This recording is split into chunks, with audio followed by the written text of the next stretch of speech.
We have 3 minutes more to go. If you don't mind, we'll wait for other participants to come in. For Harsha and Prabha, Dr. Paneer Selvam is also from Chennai. We have one more gentleman called UV Krishna, who is also from Chennai. There are quite a few of them coming in.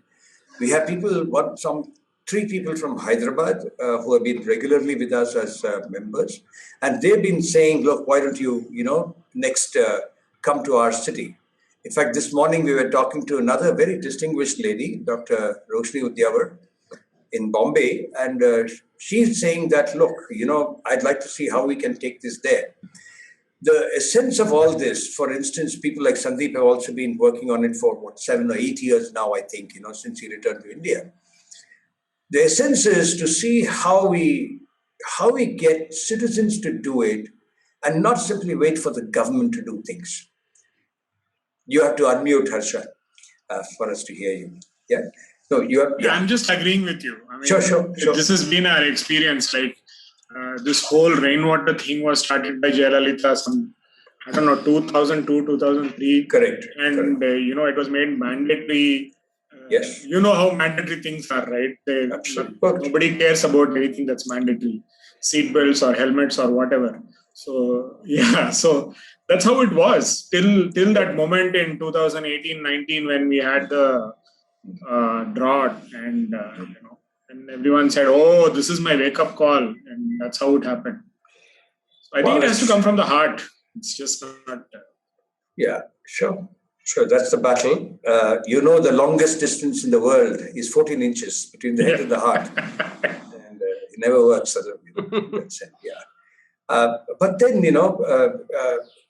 apart from levity, I must say that in these 13 editions that we have got, this is the 13th edition, we have found such overwhelming support coming from people who are only seeing a glimpse of the potential promise. I'm not even saying promise, I'm saying potential promise. It clearly indicates that there is this, massive deficit and this need among many thinking, deserving citizens who want to ensure that such change is brought. Like somebody was telling me yesterday, I can't remember who said, you're not ever remembered for what you have lost. You're remembered for what you have changed. And I think a lot of you here, a whole lot of them who come into these meetings, come from that one space. I mean, we all have to make a living. There are lots of other challenges that we all have, but plenty of them find time. Suresh Pai, for instance, Neil Matthews, many of them, Mamta. I must tell you all, should we get started, Usha? It's 5:00. Usha? Yes, sir. We should yes, Dr. Hari, I think we should. Yeah, we should get started. Okay, it's about 25 minutes. They will come. I know in the next 4 or 5 minutes, some of them join in. Today, I really have very little to offer as context to all of you. And some of you who are relative newcomers, let us say, I will only say that this is not a webinar. This is a very powerful tool that post-COVID, technology has offered us, where we don't have to have the pain of having to meet people, travel, and waste money on coffee and tea and everything else, and yet can meet and offer attention and learn. Today we have, Usha will tell us about the details of it. We have 2 sets of, shall we say, of discussions of a sort. The first one will be in a discrete series, I think 3, 4, 5 people who will present something that's absolutely devastatingly unique. This started probably 5 weeks ago, where we said we will send one simple, innocent questionnaire with no more than about, I think, 14 questions that we sent to them. Simple questions like, what is the area of your terrace? How many flats in your apartment?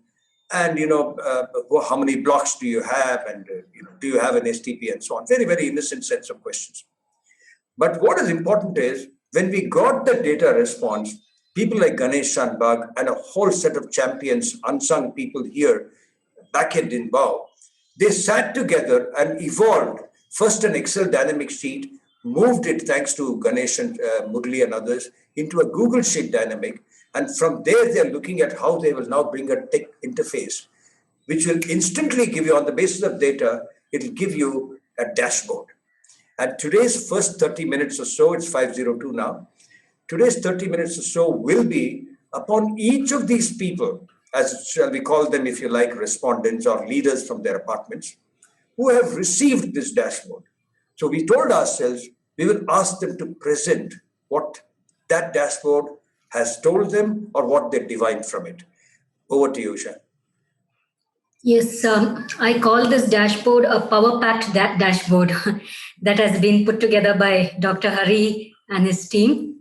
I think we should just jump into it and begin with the presentations. It's going to be something that is going to take us, huge steps towards our mission target of 1,000 crore liters.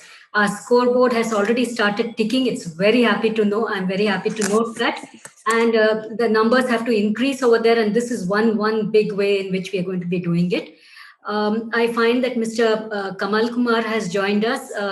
Can I request you, Mr. Kamal Kumar, to present the dashboard, the WOW dashboard that we sent to you? We've had some correspondence with you after that. So I think we can, present it to the larger audience here.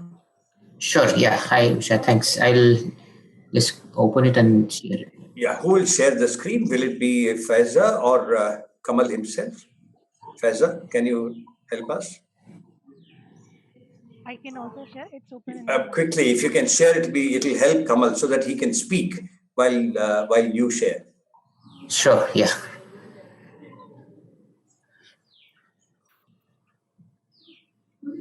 How much time will you take, Kamal, to present? Should be 5 minutes, I guess. I mean, if people have questions, then yeah, we can. Lovely. Thank you. After you, we will have a few more, I think. Usha will know how to guide that for us. Yeah. Yes. Yeah,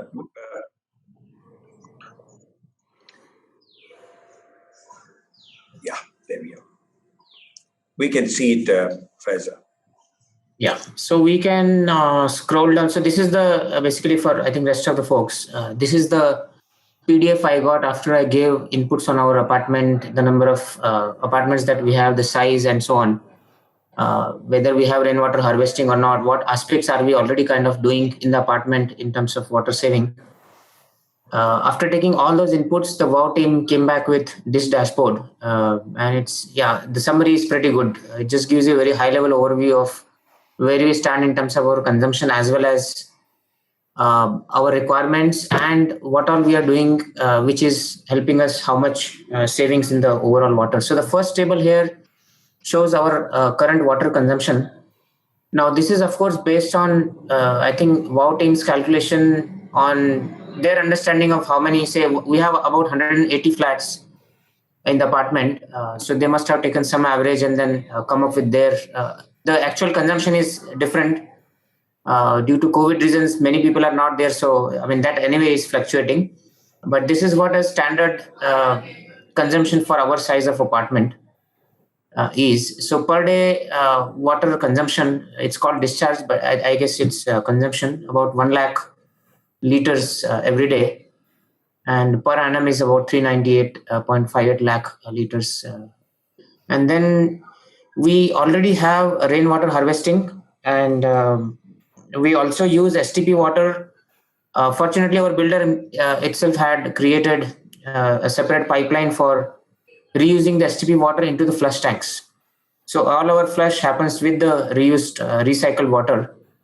So that is a big saving here, as indicated in the table. And 2-3 years back, we also installed aerators in pretty much every apartment, most of the taps. And that also, I guess, some average assumption has been made here to come up with the savings. So overall, it shows about per annum 267 lakh liters of water is saved because of these 3 things that we are already doing in the apartment. And this is a bar chart of the same.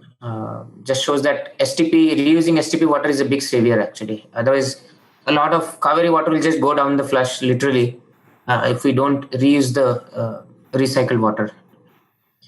So what it shows is the net deficit, meaning the current demand what we have is 131 lakh liters. And if we current gap, I think in our water saving is one aspect here, which is the water meters.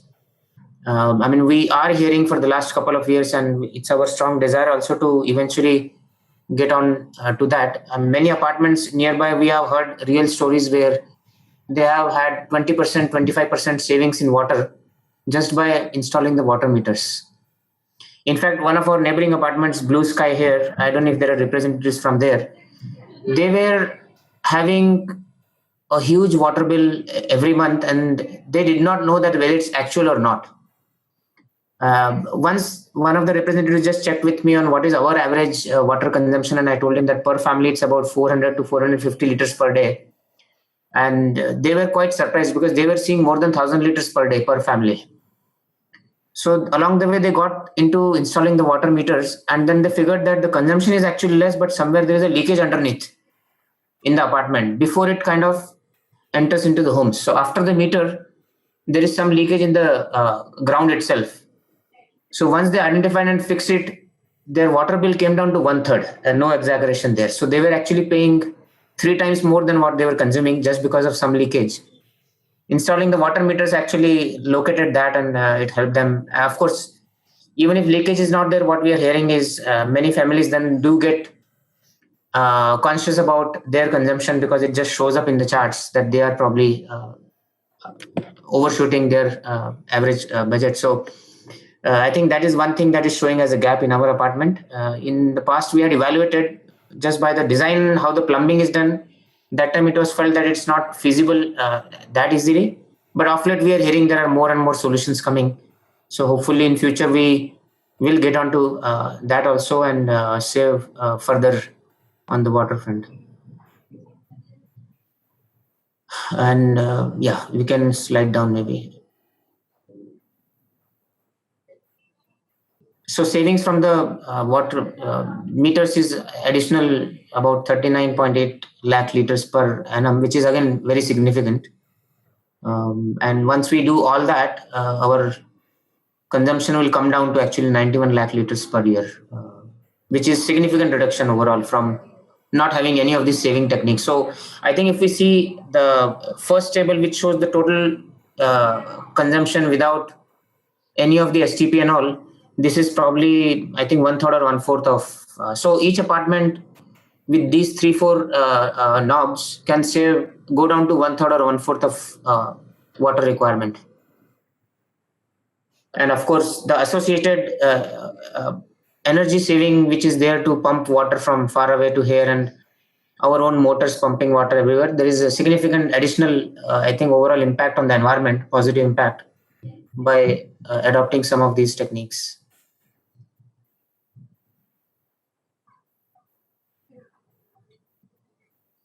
Yeah, I think that's all. I kind of took it from the dashboard.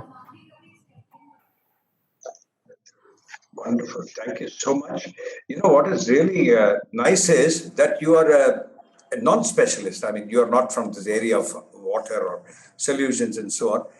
But the fact that you have, understood the impact of it and you are able to explain it as lucidly is making a big deal of difference. Faiza, can you just scroll a little more so that you can show the previous 2 lines? No. Stop. Look at that for the rest of you, I'm saying, and you will hear some of the others also who will present. To me, what is really important is not the family saving money. I mean, like our Kamalji said that, there is a tremendous amount of saving that comes, but you are saving, in terms of coal, you're saving 87,000 tons from one apartment, assuming, of course, that figure in the beginning is right. That is, to answer Kamalji's question, we put this at 800 liters to a family. He's saying that his amount is 450 or so per family. So the math will change a little bit. You're all professionals who know how to enter this on an Excel sheet, change the number there and the rest of it will come. That's the important part of what we are presenting to people. Over to you, Usha. Yes, Usha. Yes. Would anyone from the team want to interact with Mr. Kamal Kumar? Ganesh, Modli, Faiza, you guys have really worked hard on this. That's why I'm asking you. Right. If you want to, anything that you would like to? Yeah. So basically, I just want to say one thing. Like even from any diverse background, anybody comes in, they should be able to read this PDF report. So that's how it is made. And yeah, I mean, really happy that people are able to understand and go with it. Yeah. Yes, I thank have a you. comment, if I may. Yes. Yeah. So Yes. see, one of the disadvantages of the modern human civilization is that over the last 100 years, we have outsourced all our abilities to specialists. This is at the core of our unsustainable living today, Like if you went back 200, 500,000 years, we did not have engineers, we did not have architects, but Bangalore built 2,000 lakes, which are huge. If you go to Tamil Nadu, there are lakes that are like 15, 16 miles long. The Cholas did it back then. But now we can't even build a small room without an engineer or an architect. So I think part of the problem is here. Our education system makes us non-specialists. But if you went back 1,000 years, everybody was a specialist at almost everything, which means Absolutely. knowledge was widely assimilated because we were interacting directly with life. Today, the problem is we grow up in cocoons like classrooms, and then we have no clue about anything. We just get a certificate that we have passed school and college. And it's a good thing that Kamal is unschooling himself. What do you say, Kamal? And I hope everybody unschools, the whole of our population. Sorry. Yes, sure. Usha? Yeah, very well said, Sandeep. Yeah. Yes, can we move on to Mr. Krishna Kishore Hegde of... I have one question to Kamal. Yeah, sure. This water meters that you said, these are the Bluetooth meters or these are manual meters? So we don't have the solution installed, but the PDF indicates IoT, which means it will be automatic. It's basically wireless or some technology where you don't have to access the meters, is what I'm assuming.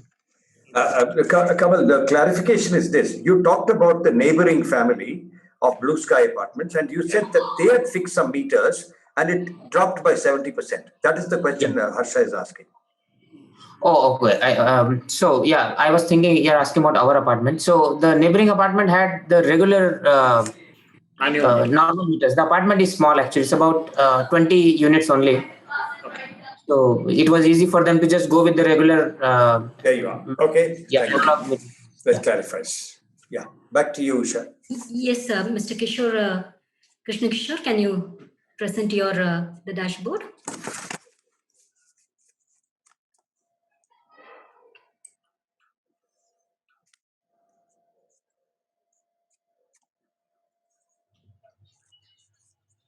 Now you can come down. Professor, you can come down so that he can speak about it. Kishore? Yes.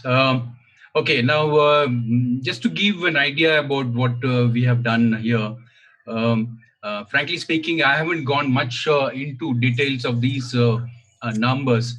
Basically, I thought I will speak about how we want to go about on this. I contacted you guys.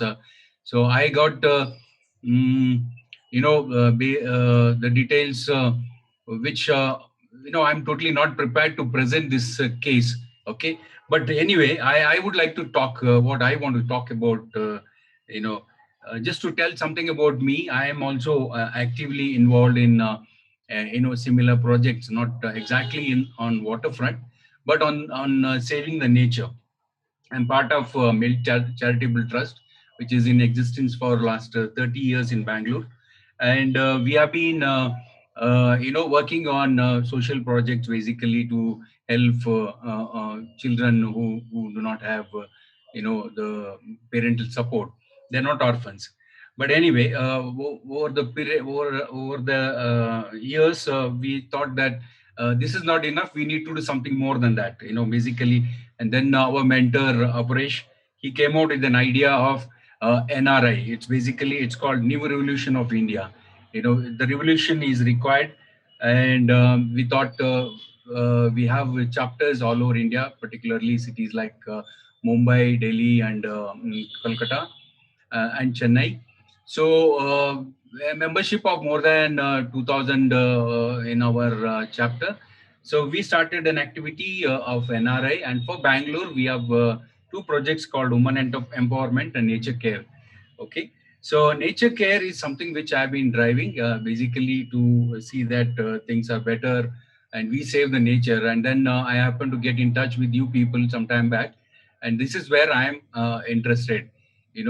I would like to join you guys so that we have a mutual support system, and then Wonderful. water is something very much required for Wonderful. all of us. Can I ask you a very simple question? Yes, While sir. you have not studied these numbers, Yeah. what is your, shall we say, your personal take on such a direction, so that we can learn from you and see how we can, consolidate upon what we're doing? Okay. Now, this particular dashboard which came to me was not complete in all respect. I was also busy. I'm also to be blamed to a great extent for not getting back to you people. But then other day, I think yesterday or day yesterday, I got in touch with your team. I think Faiza came online. I said some corrections are required. And she said, okay, she will send the details. And I think it is done here. I need to study it, and then I will go into the details. No, I didn't. I would wasn't like to implement this. Yeah, no, my question is not from this particular data set that has been given for your apartment. My question to you is, as a person who's himself a responsible social leader steering a few other directions, what is the value you see in this kind of direction being taken by the city and its apartments? It is one of the need of the hour. I would say this is very much required, and we need to really work hard to reach out as many apartments as possible. In fact, I personally feel that I'm sure you must be doing it. That these are points. What I was looking at is to reach out more and more people, gated community, and have a long membership drive to see that you people are well supported.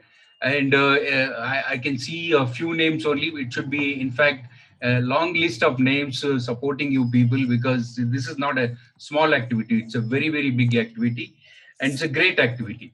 So I feel this is one thing. And also to go, I would like to suggest you people, or make sure that the younger crowd comes in, particularly those who are studying in colleges, and help in making these kind of charts, and then study, and then scoreboards. And these guys are good with numbering and matrix and other things. So that is one thing. And then there should be some kind of an accreditation from authorities saying that this is an organization which is doing a great job, and we can certify people who are coming in and helping us. And that certificate is very much valid. In abroad, people are talking about credit points to students and individuals, and for their getting a higher visa, or some kind of a job employment. These things are done abroad. So we should also do that. This is a common civic importance subject. Very useful points. So very useful. This is something I would like to suggest. And as far as going forward, I would like to be part of your team to see that we reach out to as many apartments, and the goal is really fantastic. We should do that by all Wonderful. means.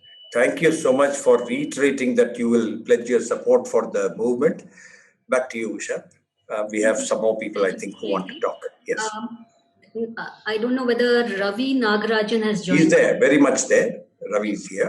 Yes. Can I request you? Sorry, I was not able to locate your... Yeah, he's right there. Sure, if you can present, I can go over the numbers. Yes. Faiza, back to you, or Kevin, one of you. Yeah.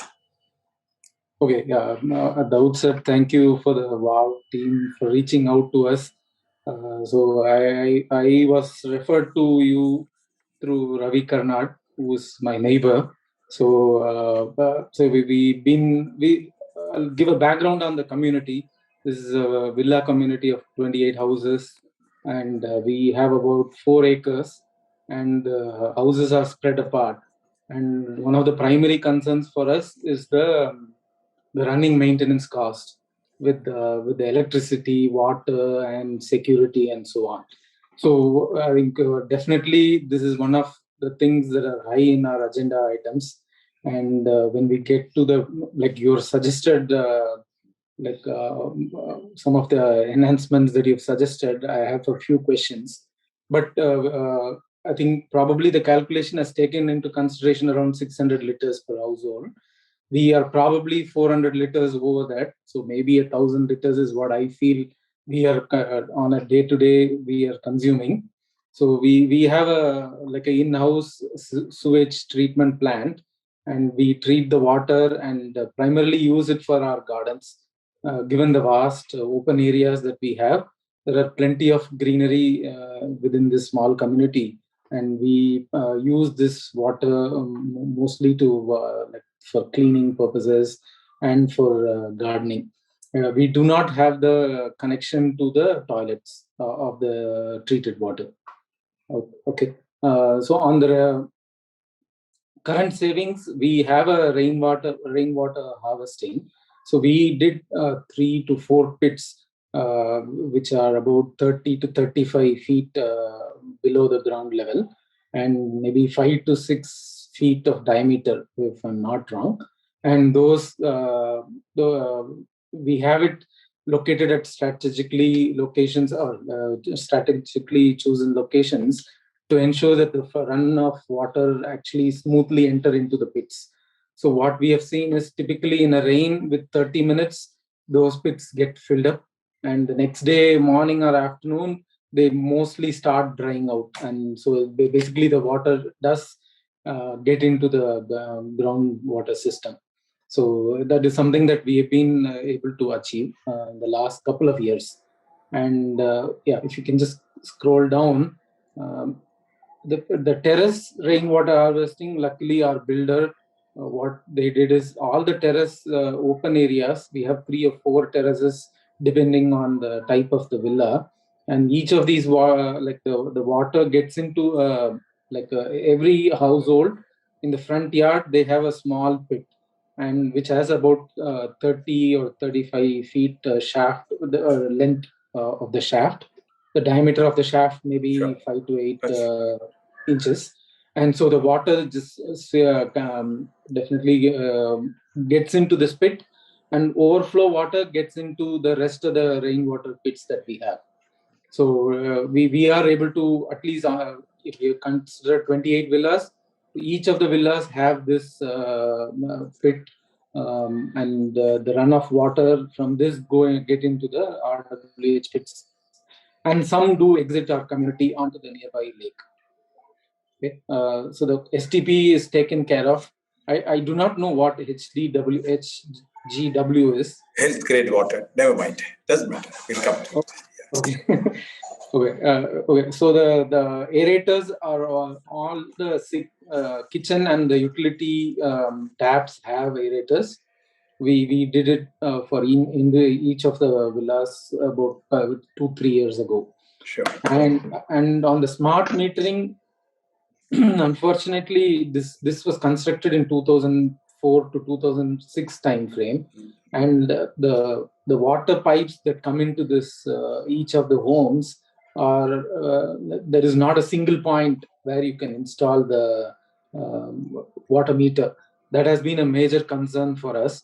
We did do a survey, and about 2 or 3 years ago again, it came to about 23 to 25K per household, depending on the number of meters and other, right? So, but again, I think you've given a nice picture of what you're doing. I'll only add one thing to you all. I mean, in the community, without prejudice, see, we are giving you a broad dashboard for you to see how, as decision makers, you will then be sort of stimulated into thinking about it.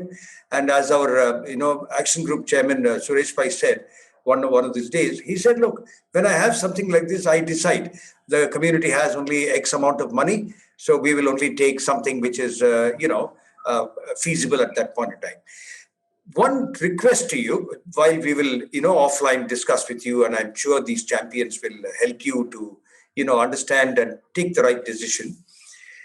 Rainwater, when it falls on terraces, please convert it to drinking water. When it falls on the road or lawn or some other surface areas, that is fine to go into those recharge pits that you explained as well as you did.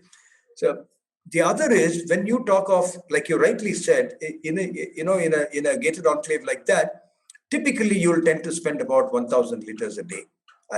There isn't a problem in that. And I don't see why we should feel guilty about spending more water. Our contention has been, do not reduce consumption of water.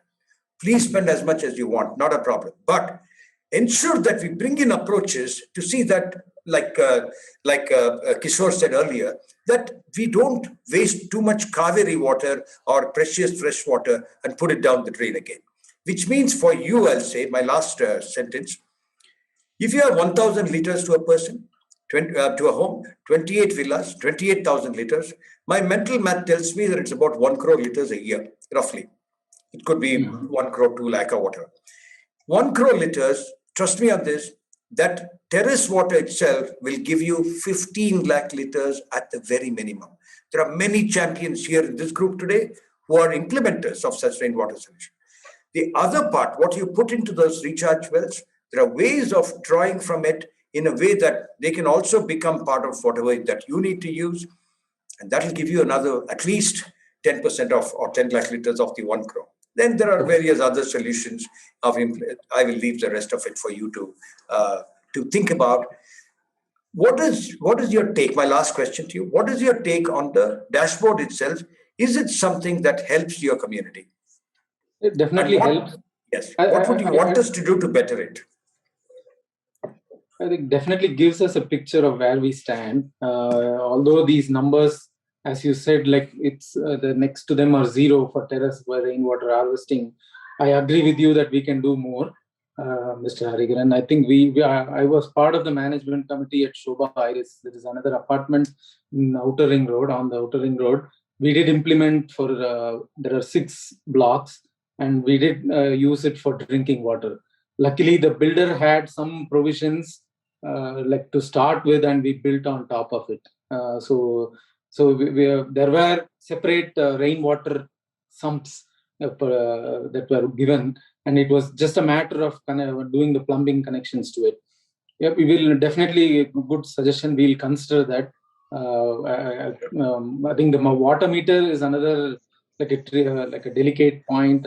Each AGM we discuss this, and nobody is willing to take up that the cost of that installation and the complexity that come along with it, and without much ROI in their mind.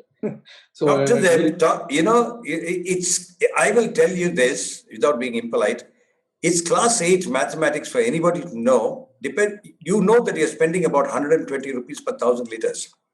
Mm-hmm. Make them see how even at simply 10% to a meter, I mean, saving, post installation of such a meter, 10% of water, I'm not assuring you, but I'm guaranteeing you will be the drop in your freshwater demand. Okay. Now, that means that you get your money back perhaps in 18 months, 19 months, could be 2 years. You know, any of those people in your community, if they were to leave their money in a bank, they can't get more than 7%, 8% as interest. And here they will earn probably 40%. And if they don't want to earn it, we will put in the money and earn that money out of you. Mm-hmm. You know? Yeah, got it. Yeah, I think it's this good data point. I think we never had this presented actually. All the time it was discussions around cost. What will be the cost. Yeah, absolutely. They talk cost. They forget what they gain from it.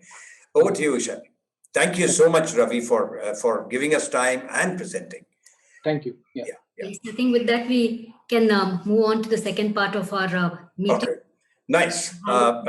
Pretty efficient. I'll only say this, as Sandeep, as I wrote to you also, we wanted you and the guests that you have brought in to listen to these people, to senior people here like Dr. Paneerselvam, to Luke Dhanraj, of course, we know each other.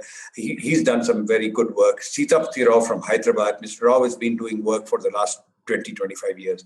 All I will say is this to you all, that while the challenge of water is very large, you all know, Dr. Paneerselvam has spent nearly 50 years working on water management. What we told ourselves at the beginning of the year is, we can talk for the next 50 years and not change anything at all, or we can focus upon a very small amount of 1,000 crore liters only for a city which is spending 70,000 crore liters in a year, and prove with measurement and verification process, prove that we can get this 1,000 crore saved by citizen-led collective action. And therefore, we are not looking at some of the larger concerns. Keep this in mind while we invite Sandeep Aniruddhan, who has started probably 7 or 8 communities. For the last 7-8 years, he's been very inspiring, who says, I have stopped making a living. I will only work to see what I can do to, ping these influences that he is doing across things. He's not talking only sustainability, but many other things, art, theater, culture, craft, everything. He tries to see what he can do to impact minds upon. Over to you, Sandeep. Thank you, Hariharan.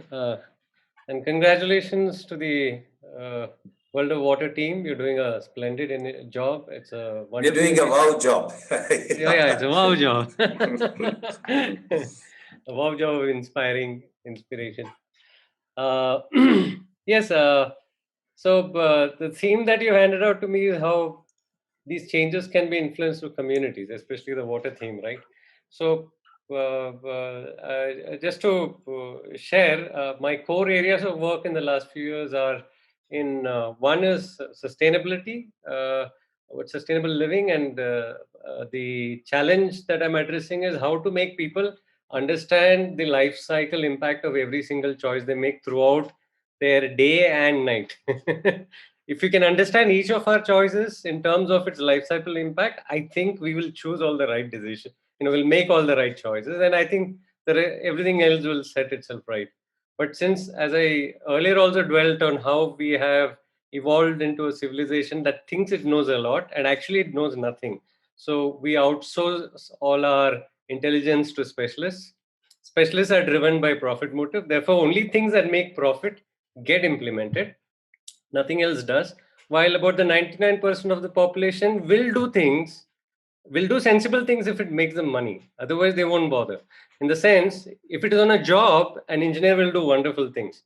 In his own apartment community, just like one of the earlier presenters was saying, nobody cares. Nobody wants to get into this calculation business, ROI, how much water will be saved. So these guys will be very intelligent guys, the ones on the MC and in the association. They'll be doing wonderful jobs for their corporates and companies. But back home, they can't care because it's not going to give them money. It's not going to give them recognition, earning, nothing. So and this is the conditioning, which is a problem. In the sense, we've all become consumers, and we've inherited a slave mentality, which we have conditioned into being in 10, 15 years of a early part of our life. It's difficult to take out that conditioning for the rest of our lives. Some break out of it, like maybe like Hariharan, me, Ganesh. Who do you want to invite now to see how you will? So I just want to set a tone to the whole thing before I introduce all our guests. So this community thing, I want to why it is interesting is largely when we are talking of the psychology of human beings and why we do what we do, as the often quoted saying goes, no, man is a social being. And well, a man does things largely only because it is acknowledged by others. Otherwise, a man has no motivation to do anything. If you're looking to get a good job or to make a lot of money or to make a name in society, we do that only because others are going to, or we assume that others actually see us for it, recognize it and value it. Therefore, it has a value to us. So the element of community is something we cannot miss, because for this validation and acknowledgement, we always need to be part of some community. We are always part of some community. It could be our little neighborhood. It could be our family units, our extended family. It could be our workplace. It could be several things. And a lot of this community is also unknown to us. Like if we want to appear in the media, we are actually addressing communities which are much larger, whom we don't even care about or we don't know about. So this is a primary driver. Therefore, when somebody wants to do the right thing, often what happens when the majority of the population is living in ignorance and making all the wrong choices? So we are basically aping them, right? So basically, if we are trying to catch up with the Jonases. So the neighbor builds 4 floors above his building. Now it becomes an ego issue for me. Oh, I need to build 4 floors to match him, or maybe 1 more floor, 5th floor. Somebody buys an expensive car, well, I have to buy an expensive car to impress folks, or and so on and so on. So we start making all these wrong choices because we identify with that community. And sometimes when some of us break out of this mold and start choosing the right things, that's when the challenge becomes bigger. Why? Okay, I'm doing this right thing and suddenly I don't have a community. Because all these communities that I identified with, in front of them, I'm suddenly this lunatic. Everybody starts ostracizing me. Well, I don't want to I don't want to add to carbon footprint, so I will not buy any clothes. Then people start looking at you like, you're like a lunatic, you're wearing old clothes, and so on and so on. I can give you a lot of examples. So then here, if we have more conscious communities, like you have a community like the WOW community now somebody wants to pursue these alternatives, suddenly you're part of a community where others are also talking about it. And finally you feel, oh, I'm not a lunatic and I'm not alone. I at least have a community where, oh, others are also pursuing this thing. So perhaps I'm not wrong, first of all. And also I have support. I have avenues for learning. I have, so this is how community plays a huge role. And therefore, it also explains my journey, how I started with a sustainability related community. Then I went into citizen engagement to transform democracy at ground level. Because without policies changing, without like we can all do our little bits in our homes, in our personal lives, but 99% impact is from government, from policy making. But if we keep expanding our influence, slowly we take back governance, because governance was always local. It's only during colonialism that it got centralized.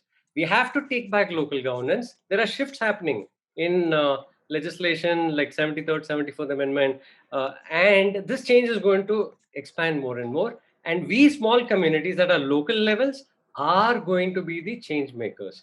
Therefore, today we have more people who have worked as part of communities, and we'd like to learn as well as share mutually with these change makers, their experiences. And that's what today's session is going to be about. So I'll introduce all of them. So basically, all these invitees are basically people that either responded directly or through other contacts to a call I put out in one of my 8 or 10 communities. And we just took them at face value and we just invited them. They're all from different backgrounds, different experiences, which is what will be enriching, because there'll be something different for each person to bring on board. Let me start with the first person, Mr. Srinivas Rao Bandlamudi. Mr. Srinivas Rao, are you here? Yeah, Hi, I'm hi. here. Yeah. So Srinivas happens to be from Bangalore, Banerghatta Road. There's a gated community called Orchards. Is it gated, Srinivas? Or Yeah, it's a classic orchards. It's a villa community. It's on classic Orchards villa community. And there is one more person from there who is in this group. Vikram Kulecha is also here, Srinivas. Oh, wonderful. Great. Yeah. So they have done a lot of work in terms of water conservation on a community scale. They've done rainwater harvesting. They're using all their STP treated water. They've also done drip irrigation in their parks, etc., which is commendable. And the remaining, I'd like Srinivas himself to share. I won't take time off from that. Second, we have Luke Dhanraj. Luke, you're on. He's there, very much there. Yeah. Hi, Luke. Hi. So Luke is from Shobha Quartz. They are one of those early adopters in terms of apartment communities. And is it an apartment community, Luke? Or yes, is it apartment. Yes, and yes, they've indeed. Attempted comprehensive water management. Luke also is it's an expert consultant. He consults for other communities as well. So basically, he has more experience than what I've done at their apartment. But we'd love to learn in this session, since we're focusing on community adoption of water efficiency. We'd like to learn about the community experience. Third, we have Prabha and Harsha Koda. Prabha and Harsha, can you wave out? Yeah. Prabha and Harsha from Chennai.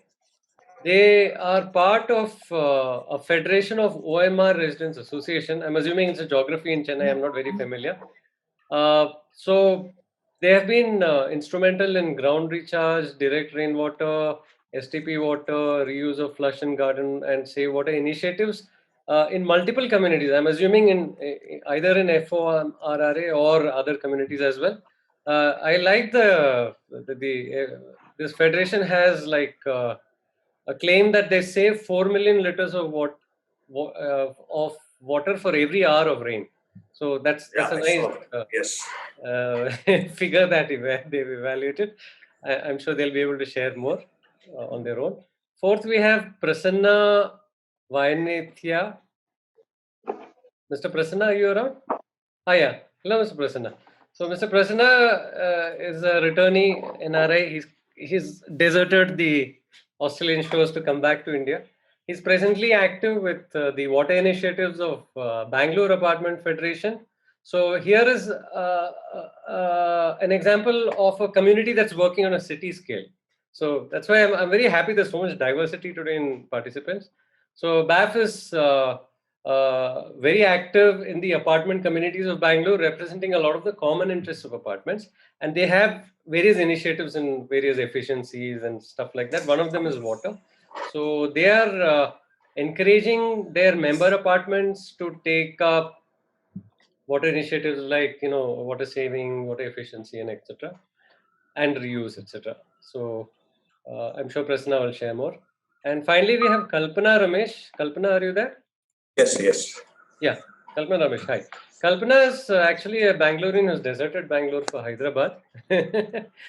Hopefully, it's a contribution to Hyderabad as a gift from Bangalore. Kalpana lives in Rolling Hills. It's a locality in Hyderabad, which adopted rainwater harvest pits and injection bores to a point where they have zero dependency on water tankers. They just completely became self-reliant, so that'll be an interesting case to study. Meanwhile, she's also working in other communities apart from her own, where she spreads water awareness.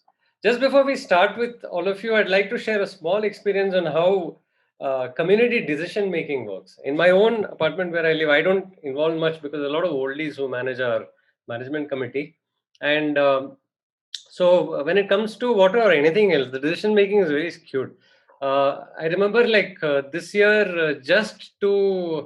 we had a perfectly good lawn, which was native grass. Nobody uses the lawn. But suddenly the MC decides they want to change it to a Mexican lawn. They spent a few lakhs of rupees on this without even consulting the general body. At the same time, when we talk about water conservation, my mother initiated it, and it was like an uphill fight for 1 year for them to actually invest. She found the cheapest vendor for aerators, which is like 15 rupees. And it was like an uphill thing just to get that adopted. And meanwhile, we have a steep flow, steep incline, and we get a lot of water flow when it rains.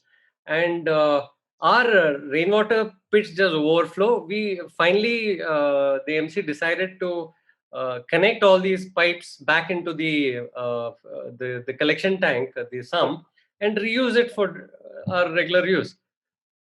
One owner of an apartment who doesn't even live here. This person lives in the US. He objected to it, saying that rainwater cannot be consumed. Now, mind you, after our sump, we have a filtration unit. After that, every single apartment here except mine has a reverse osmosis water filtration unit. I have no idea why this person living in the US, who's not even going to drink this, opposed it and actually installed it after the MC had actually spent on diverting the water to the tank. So all that money went waste. We are not using a rainwater for drinking. This is the complexity of how working in communities is. So I'm sure a lot of these challenges you'll share. What I'd like to know from all these guests, thank you so much for joining us, is what has your experience been? Number one, in working with your communities, what has been your challenge level in terms of awareness? What has been your challenge level in terms of decision making? And any interesting insights on how you managed to, tread this path, get them to adopt it? And what are the highlights you can think of in that journey? And what gives you the most satisfaction from this journey? I think these questions are the most relevant, right? I think each of you can have a go at it until in the end, we can take specific questions, or maybe we can dwell on certain insights. Would like to go first? Shall we go in the same order that I introduced you? Yeah. Right. Yeah. Okay. Then Srinivas, could you please start? Yeah. So I'm Srinivas. I'm from Classic Orchids and Bannerghatta Road. I have few of my friends also joined from the Classic Orchids. So that shows the interest level with which we take up this initiative. So maybe let me say that our problem statement started maybe around 6 to 7 years back when we are all an individual villa community, 71 acres community and Bannerghatta Road. We have it is an individually metered connection to the houses. So come every summer, we have a water problem where BWSSB not able to supply the water. And knowing that, please note that Kaveri 4th stage BWSSB tank is next to our layout. So in Kothnur Dinne. So despite that, we used to have a water shortage and all that. So that is how the whole problem statement started, saying that how can we become a self-sufficient, right? So that's from there our journey started. So the back of the envelope calculation when we did, in Bangalore, we get around 970 mm rain in a year. And we have 71 acres. So we will be getting around 220,000 KL water if we can harvest on a 71 acres land, right? So million liters, 220 million, yes. 280 million liters. If I took 4 million liters to an acre, Yeah. if I took 70 acres, I've got 280 million liters in a year. Yeah, in a year. Yeah. So, but when we look at our consumption, we consume anywhere between 1,000 liters to 1,200 liters per family. So we said it actually is it squares up, right? So that is how the whole thing started. Then we roped in the consultants to support us, Mr. Vishwanath from Biomi, who has been very extensively involved helping us in this whole journey. So we actually took it because one solution will not give us the entire address of the problem. We took it in a multi-pronged approach, right? So one is the recharge, where we identified our layout is topography in such a way that the highest point to lowest point, the difference is 15 to 18 feet. So that means water flows across the layout in a significant force.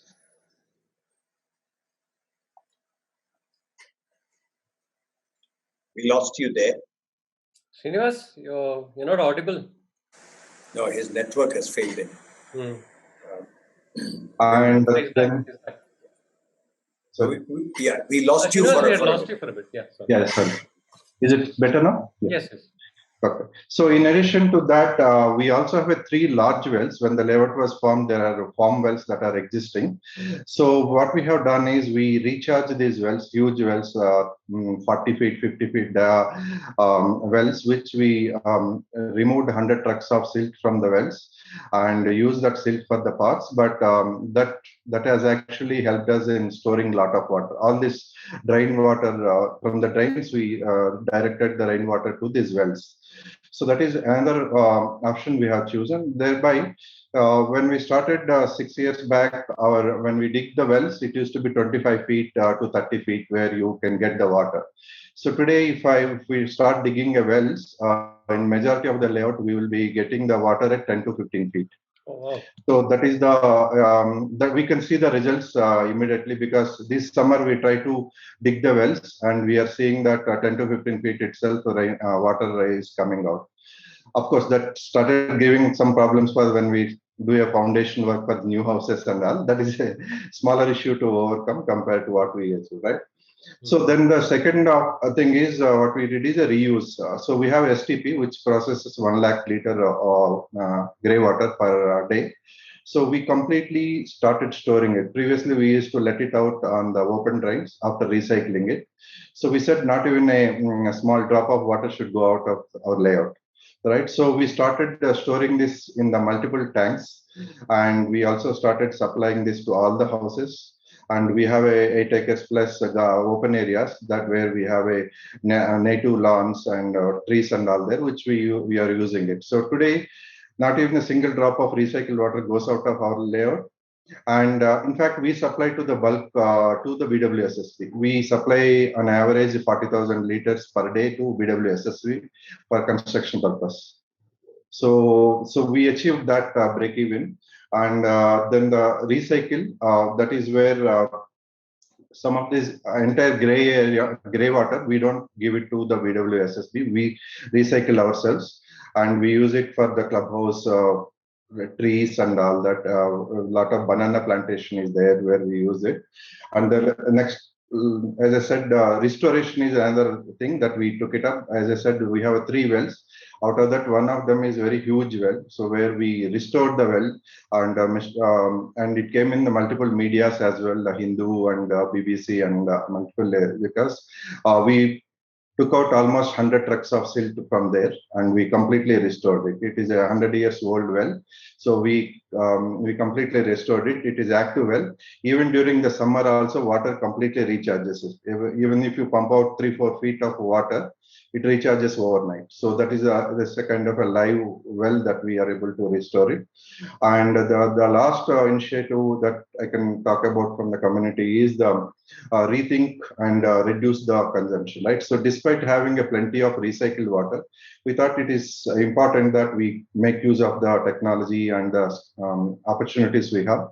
So what we have done is we went for a drip watering across the parks. So during the daytime, we supply to the residents. Nighttime, we use the drip watering to water the parks. It solves 3 problems, 3 advantages we have.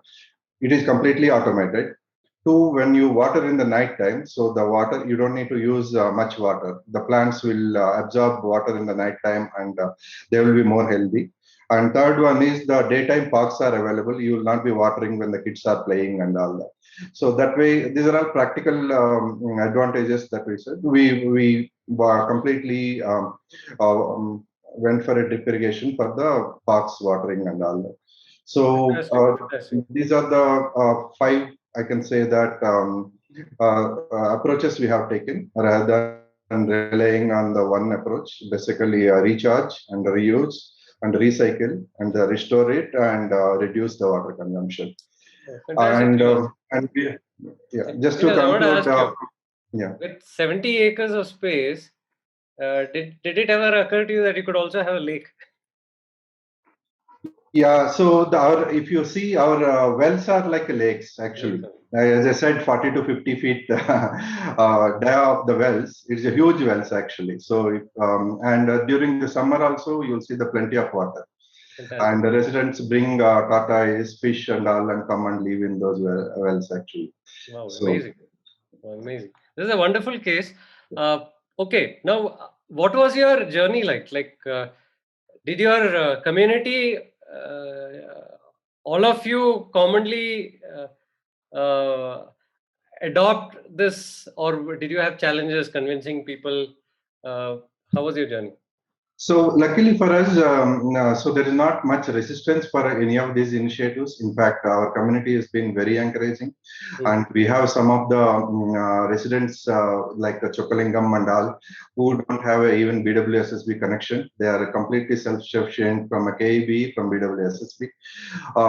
So they have live case studies, right, where you don't need a BWSSB to supply Kaveri water for you. So you can completely recycle. So what did your developer do? He had a checklist, enlightened people only to come to this layout or something like that? Srinivasa, can you hear us?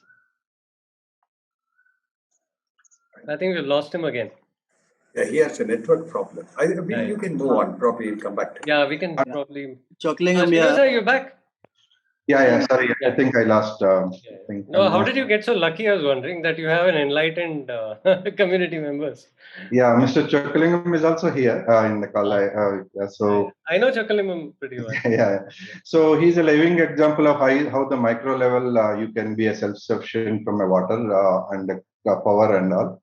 So Those are the kind of inspirations we have at the community level. So thereby we didn't have much rest. And at the end of the day, if you are doing over the years, your budget will not be stretched, right? At the end of it, you will be spending very small percentage of your budget on this, because these are all one-time investments. These are not like a recurring investments compared to what we spend on the clubhouse or any of the facilities or swimming pool kind of a thing. These are all very minimal investment that we have to do, but they will be there forever. Right? So.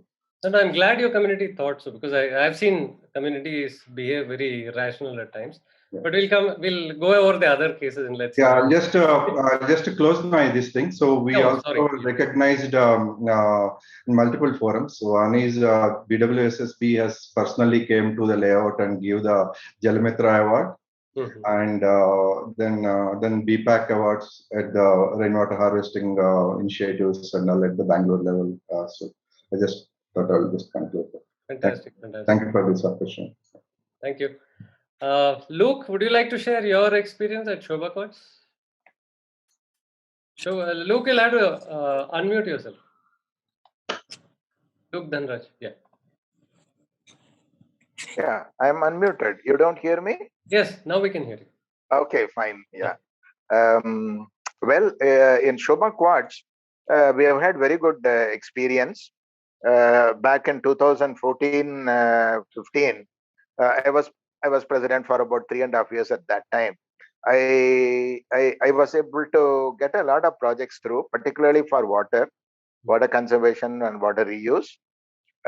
We executed a rainwater harvesting project from the terrace, which yields us something like 2.7 plus million liters of water every year.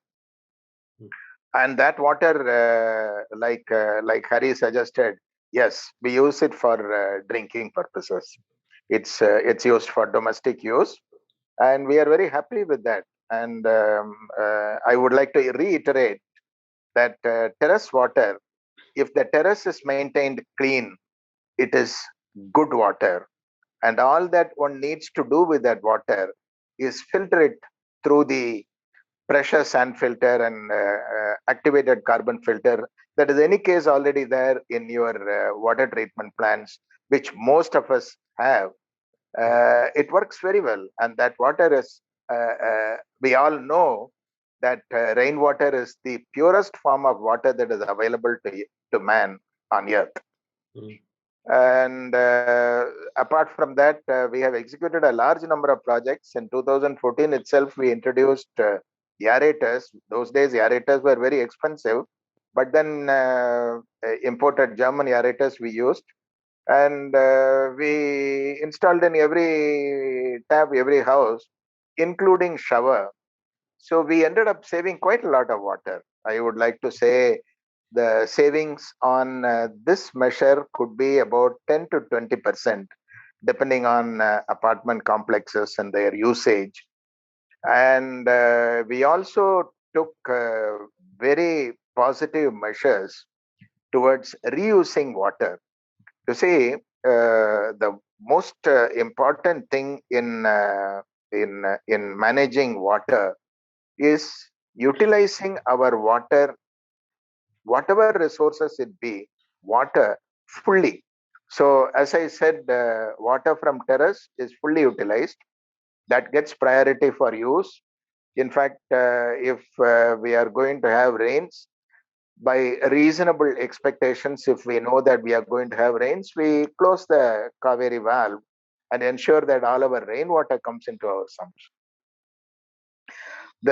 By the same token, water waste, what we call sewage, or what I call raw water coming into my STP, that's an asset, that's a wealth. If we can treat it properly and reuse it, our expenses for water will come down very significantly. And we really don't need so much of Kaveri water or tanker water or whatever you use. We spent a significant quantum of money of something like 33 lakhs in order to get our STP revamped properly and completely. We did a thorough job of it, and we have now an STP since 2015 that provides us the entire quantum of water properly treated, crystal clear, colorless and odorless water, free of bacteria. So that's a very important, that was a very important and significant development in those days. We have also ensured that if not all, major part, maybe 90%, maybe 80% of all the runoff water, the rainwater that is incident on the ground around, not on the terrace, but on the ground around in our complex, is fully recharged into proper recharge wells. I would like to say the so-called recharge pits have a very low capacity to absorb runoff water. While recharge wells, just a couple of wells will be adequate to replace maybe 10, 20 recharge pits. So we have gone in for recharge wells, whereby we have ensured that water gets recharged into our ground to raise our water table. My experiences, not only from Shobha Quartz, but also elsewhere, water when recharged into recharge wells, we can have open wells in our complexes, maybe a couple of them, to yield water more or less soon after we establish recharging. That's because water just gets filtered by the column of earth between the recharge wells and the open wells, and quickly gets into the open wells in order to provide you potable, soft water. This compares to, of course, potable, but heavily hard water from our bowels, which the hardness of which sometimes, the TDS of which sometimes goes to 1,500 to 2,000, which is a completely unacceptable level. If you have questions, I'll be very happy to answer questions. I don't want to make a very long presentation. I can go on. Yes, look, you have so much experience over so many different said I have been a professional in this. Yes, I can go on. I can cite a number of examples and instances, but feel free to ask me questions. I'll be happy to. Yeah. No, in this discussion, we are more interested in how you also seem to have had it easy because you are the president of the MC, so you could have pushed through a lot of Not only that, I think I also have a highly enlightened residents in my community. And most important, most of these water related projects that I have explained to you, and I have not also explained to you some projects, these projects provide you an ROI of something like 2 years plus minus.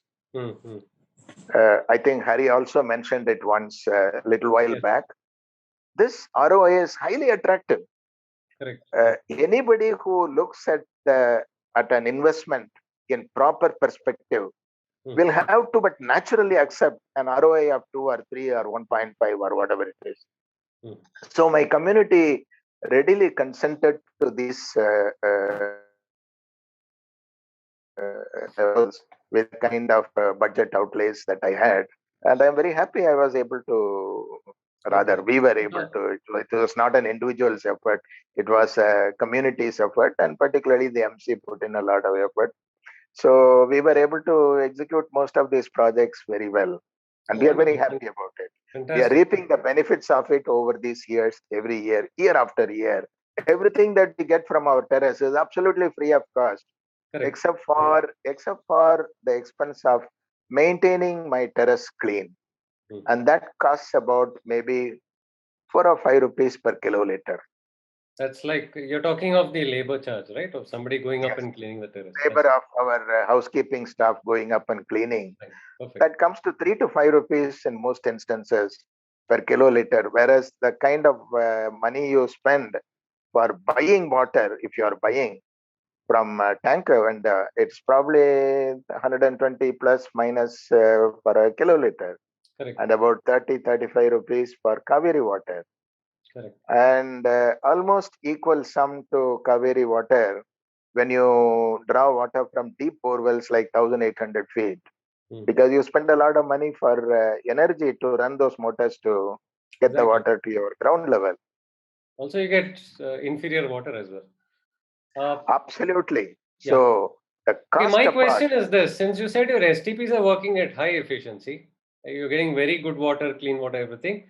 Is it safe to like recharge, send it into your recharge wells?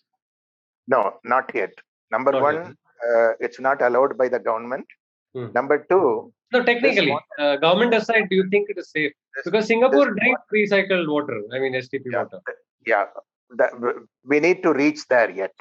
Oh, I This see. water contains excessive nitrogen and phosphorus. I see. We have, of course, installed a nitrogen removing phase of STP now a few months back, but phosphorus is still high. Therefore, this water Because all the cannot. chemicals we put into the water, correct? Yeah, and I'm sure there'll be antibiotics. We don't use chemicals at all in the STP. No. I mean to say the chemicals that we use in our homes, the phosphates and nitrates come from there, no? That's correct. Yeah. Nitrates. Also, there'll be a lot of antibiotics. Everybody's living on pills. Yeah, nitrates come from our waste, human waste. Correct. Phosphorus comes from most detergents and soaps. Correct. So now these are elements which are not good, not at those levels. I see. Groundwater will get corrupted by adding this water to the ground. So the only way, if one has to dispose of this water, everybody is likely to have some excess water, treated water. It cannot be 100% of it cannot be utilized. So the best way of disposing it off is to send it to a lake where it has specific plants grown there in order to absorb these chemicals. We're talking wetlands, constructed wetlands or natural wetlands. Yeah. That's correct. We all know that nitrogen and phosphorus are plant nutrients. Correct. In fact, we spend a lot of money to add these elements to our plants or to our fields and whatnot. Correct. So if we can send it to the lake, these elements will get removed, then it will be in the lake, it will percolate into the ground, and the groundwater will still get recharged by this water, but it cannot be put into recharge wells. Okay. Fantastic. Look, thanks so much. We'll come back to you again because there are so many people. I want to keep it short, each segment. Thanks. Prabha and Harsha, welcome from Chennai. The floor is yours. And thanks for finding time to join us. Yeah, thanks, Sandeep, for adding us. I mean, a lot of people have spoken about individual apartments and gated communities and what they've done there. So I think I'll shift a little bit to that and how we've done it in the Federation. So I represent the Federation of OMR Resident Associations. OMR is basically the old Mahabalipuram Road. It's like the IT highway of Chennai. So it starts from Adyar, somewhere near the IIT, and goes all the way to Mahabalipuram. So it's about 40 kilometers road. And on either side, you have all the IT parks and... so that's the Whitefield of Chennai. Absolutely. Perfect example would be Whitefield. Yes. Or High-Tech City in Hyderabad, where Kalpana comes from. So that they started calling that also Whitefield. Yeah, true. So most of the land here is reclaimed from marshes. This is why this region became the IT highway, because there was nothing much they could do with it. Of course, marshes are considered wasteland, right? So that's what can you do? Build a house, build a office. Well, they're actually wetlands, right? They're supposed to be exactly. Don't even get me started on that. I'm only talking about what the government development authorities say. Don't get me started on it. Of course, I bought a house here and came here, so I'm equally responsible for the prosperity of this region. That apart, I'm atoning for my sins by doing all these things that we are doing now. Nice. So this whole area is considered a wasteland, and that's why marshlands. So we don't have groundwater. So the entire region, this whole 40-kilometer stretch, almost entirely depends on tanker water. And they didn't do any infrastructure while constructing the IT highway. So they did not think of all these houses and apartments need water. That's They do typical not of think every of- city now. Yeah. Absolutely. We can't even pick and choose. It's like it's a common denominator. I mean, by the time your second master plan catches up, it will be time to start the third master plan, and maybe in the fifth master plan, you'll get what you promised in the second master plan. So that's That is typically How how. you'll get there even. I don't know. We'll be dead and gone, so I'm not really too worried about it. So let's do what we can when we are alive. The only difference between Master Plan 1, Master Plan 2, Master Plan 3 I've noticed is the green areas will get reduced. Nothing else happens. Yes. Another very significant change: the budgets. What costed $100 in the first master plan will be $10,000 in the third master plan. Right.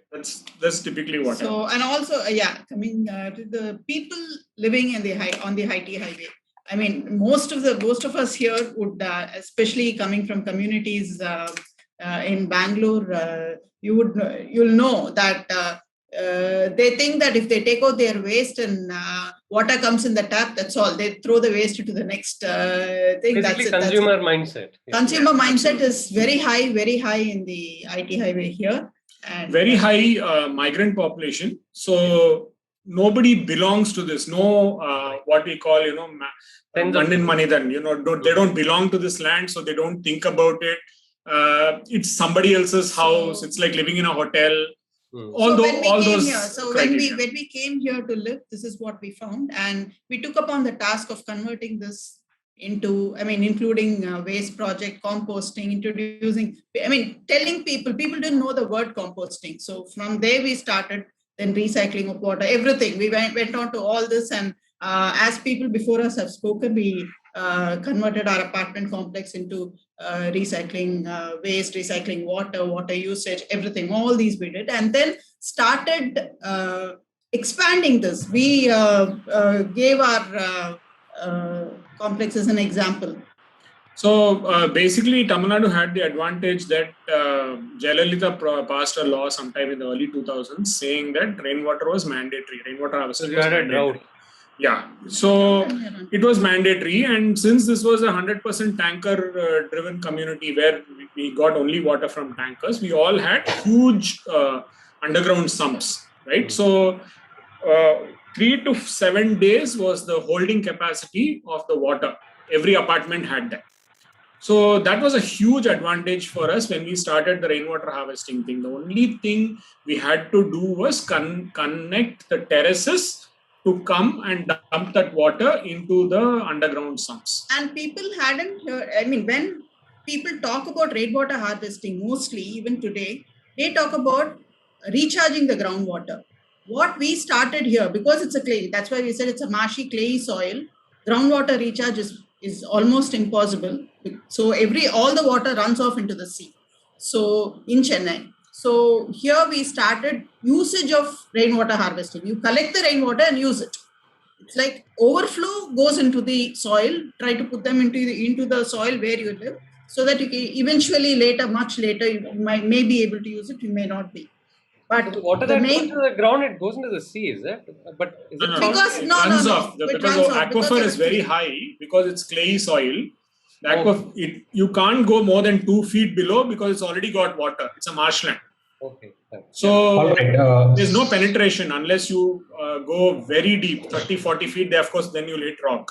So really Ganesh, this side, now we heard about this, right? So thanks Prabha and Harsha sir for sharing this. So now, as you know, World of Water is a citizen-led collective movement, and we want to make sure that whatever we are bringing in the change, we are bringing it at some significant level, so that tomorrow anybody, it may be government or anybody else, will come and hear to us. And since you both represent the federation and you have brought in a change to a larger geography and larger demography, then to most of us who are over here, right? So from as well, you are not from Bangalore. You are seeing Bangalore from an outsider's perspective. So with all these things in mind, so for a citizen movement like WOW to succeed, and lot of community acceptance for the WOW initiatives, and otherwise saying most of the Bangaloreans accept the concepts put forth by WOW, what do you think? How should we go ahead? I think the question money talks. if it could be reframed as, okay, you went from one apartment, then you went into the federation. Just to get an idea, how many apartment complexes or buildings are part of the federation? 150 apartment complexes, which would be around 40 to 50,000 homes.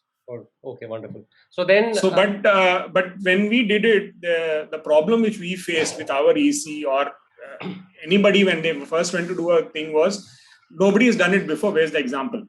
So this I'm talking about like 2016, 17 when we started talking about this. So we decided to, I convinced my EC to give me a little bit of money and did it in one block. Then used WhatsApp for all the good reasons, show all videos of water gushing into the syntax tanks collected, then take account of that water and say 30,000 liters, 20,000 liters. But ultimately, nobody is bothered about the ecology. Everybody is bothered only about the economy, and money talks, right? So when you put down on paper, how did you manage to convince them? Numbers, simple numbers. You say today, if you talk ROI, they understand because it's money. Exactly. So you say that 1 hour of rain, 1 square feet of terrace, 1 hour of rain is 1 liter of water.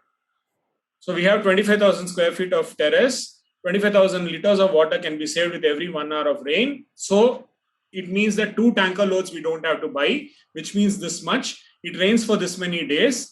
If it even rains for half those days, we'll recover. That kind of math you put in and add some water gushing videos and add some nice pictures and all that and make a presentation. And that's it. That is magic. Ganesh, the answer is you have to start making videos. No, I saw this presentation that people made right in the beginning of this program, which gave numbers. How many liters? Dashboard kind of capture. Glamorize that this is like a printout report kind of thing. Put some graphs, put some videos, put some photos, and that looks good. And that is converted into just water gushing. Just water from the pipes. Sorry. But I think the next thing is you have to show how it can be monetized, how much it will cost, how much you're saving, give them a balance sheet. I think that is enough to convert any apartment. So that's what we did when we got these videos and we got these numbers and all that, we started sharing it in the federation. So federation is 150 apartment complexes, people all are on the group. So everybody was watching these videos, and then we told them any Saturday, Sunday, come over, see how we've done it. You don't have to you don't have to spend money, don't think anything, just come and see. And my team of plumbers and electricians will be around. They'll show you how it was done by our team. We didn't get some rocket scientists from outside. We didn't do it. We just did it through themselves. Correct. So then we said, you come, you meet them, and they'll explain to you how simple it is. Okay, if your team is not so smart, we have some vendors. We'll connect you with them. You pay the money, they'll do the thing. Correct. So the simple thing of how much money, how quickly can you get the returns. So that was the only thing that worked. And it helped because Prabha and I actually, a couple of years, we've been spending our time giving talks and meeting media guys and writing and interviews and TV, only because we want more people to, overcome this first hurdle of nobody has done it, no proof of this item. You have a... So what's the learning there? Harsha or Prabha, what is the learning? I mean, the simple examples we all know of how we do outreach and such things. Where are you finding that one single challenge to getting we know this money problem also. We'll leave that aside for a moment. I always say if you have to change the mindset of people. Okay, a lot of you here, the core WOW members, you're all experts at all this. You know that all of what they spoke about are known to you. You're doing it every day. Anyone there who wants to speak in a way that we understand that there is no want of solutions. We need to take it to the next step. We have 2 more speakers in Sandeep's, panel who need to speak, Kalpana included. Anyone quickly who wants to say something before we move it back to Sandeep? We'll just finish. There's one point I want to make here. All this knowledge is there in everybody's head. Everybody knows about this. But there has to be one moment when they realize, which side of the fence they should jump to. And that is usually a drought. So when the drought hit Chennai, there is this law, you have to have your rainwater harvesting, all that is mandatory, STP is mandatory, all that is there. But when the drought hit, it was that moment where, whether you wear your helmet or not, when you fall, will you die or not, that moment hit us, and that is what made the difference. Okay, now we don't wish to have calamities to force us. That's true. Yeah, Ganesh and your team, do you have anything to add at this point? Yeah, so probably like he brought out the right point, right? Like about money and the way we show it in the dynamic thing in the dashboard. Probably like we will get in touch with him later as to how I can make it more lucrative, basically. So let's keep it aside for now. You can move it, Sandeep. Yeah. In fact, what I was thinking is, I agree with Prabha and Harsha that something has to shake people out of this stupor. Typically, it's either fear, as in like when you have a calamity or something, or it could be some sort of a prize, some attraction. And I think this dashboard being monetized and shown over a large period of like annually. So what happens is the figures will get amplified. So either the amount of waste or the amount of shortfall will show up as big. And also the savings that you're showing or the attraction or the return on investment can be shown as big figures. That will kind of, mobilize people. That will shake people up. Oh, this is there, In fact, in our apartment, that's the reason they adopted aerators, because we were getting bills of lakhs of rupees. And, the supplier said, you'll save at least 30%, 40% of that. That was enough motivation. So we'll save so much. Wonderful. Why not? So I think that's probably that. Anything else you'd like to add to that, Prabha and Harsha, or shall we move to the Sandeep? next? Yeah. This 1,000 crores that you guys in Bangalore are talking about is a very nice, mighty number. It's like a 10 billion. Yeah, I know. It sounds so exciting to see that number. We do 4 million liters per hour of rain. In the 10-15 apartments that have implemented this thing. So we quickly did one calculation. Where do we stand in this? So looks like we are good for this 10-15 apartments. We are doing 120 crores of liters a year. So it's good. That's fantastic. Yeah, we are talking all of Bangalore, and even this will be fantastic. I mean, there's no comparison. I think the thing is we should all get going. Yeah, I mean, it's just I don't know. One of your promos I saw this, and this is only rainwater. We've not even considered STP, recycled, nothing. This is just rainwater we're talking about, and this was also. I hope one main thing is in OMR, after we've motivated all the apartments to take out the cement and the other dirt and chairs from the recharge pits, we convinced them and got them to get it working, and even the STP usage, most of them recycle the water and use the STP, and it is clear odorless water which we've got them to thing. With that, we say on the way to do that also. Then you're doing. Yeah. There's a lot of ways. Everybody is implementing it. It's a question of bringing in the rest of them in. Yeah, so, fantastic. And great to hear that your trailblazers in Chennai. Amazing.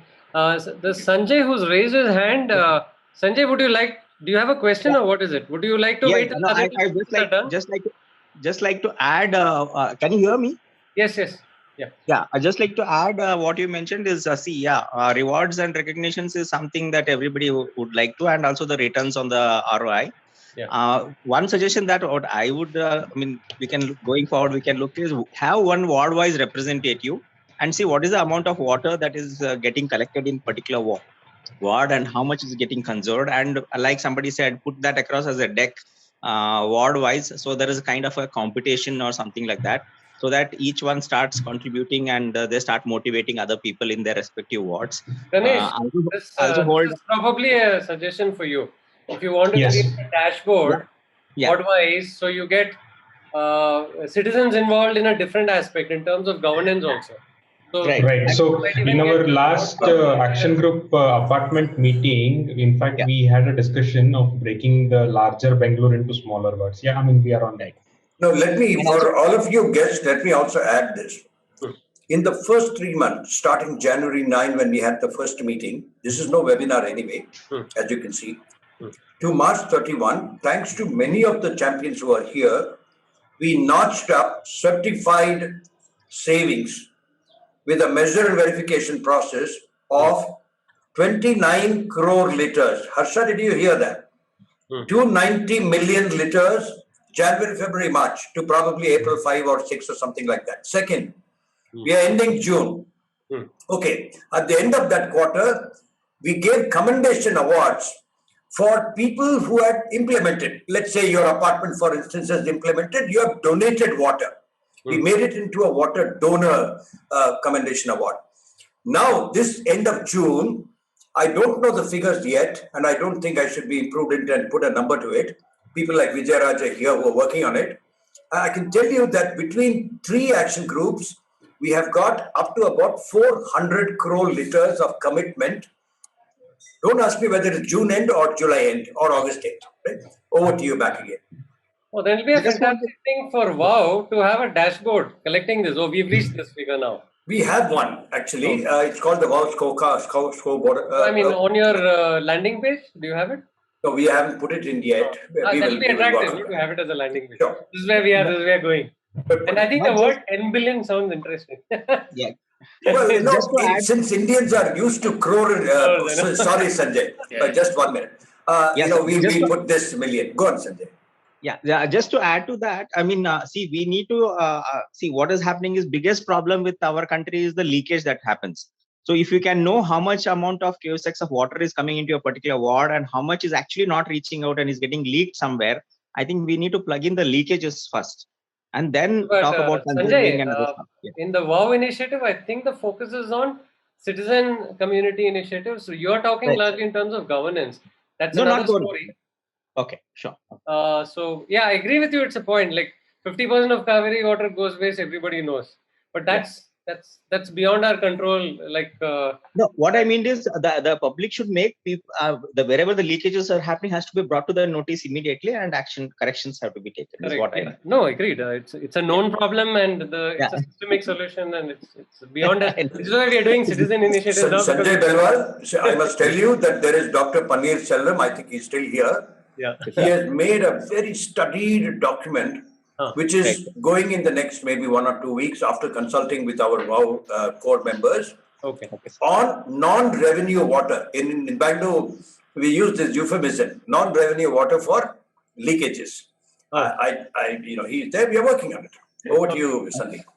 Super. Okay, now we'll move to the next presenter. That's Prasanna. Mr. Prasanna is there? Yes, Sandeep. Prasanna, welcome. It's good. Another federation spoke just before you, and I think you are a larger federation, right? How many apartments and buildings are part of your federation?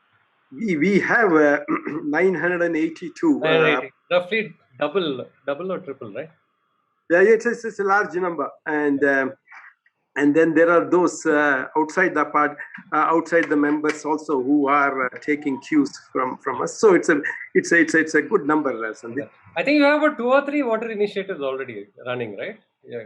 Yes. It all, of course, you see, we have several, initiatives in terms before this COVID. We used to have regular workshops. And see, we do have things to address, the challenges. See, it's a large number. So the things that we realized were 2 things here. One was there was the technical challenges, like whether it's rainwater harvesting or aerators, not much of a technical challenge there, but still aerators or a technical challenge in terms of, water meters. So the whole thing started off with the increasing demand, and then there's a declining capacity to hold water. So we needed water somehow. Either you get more water, or you manage better with available water. So this is the challenge that at Bangalore Apartments Federation, we faced. People saying that we don't get enough water, and then. And some saying that some we knew that they were getting enough water, but not being utilized, optimally, properly.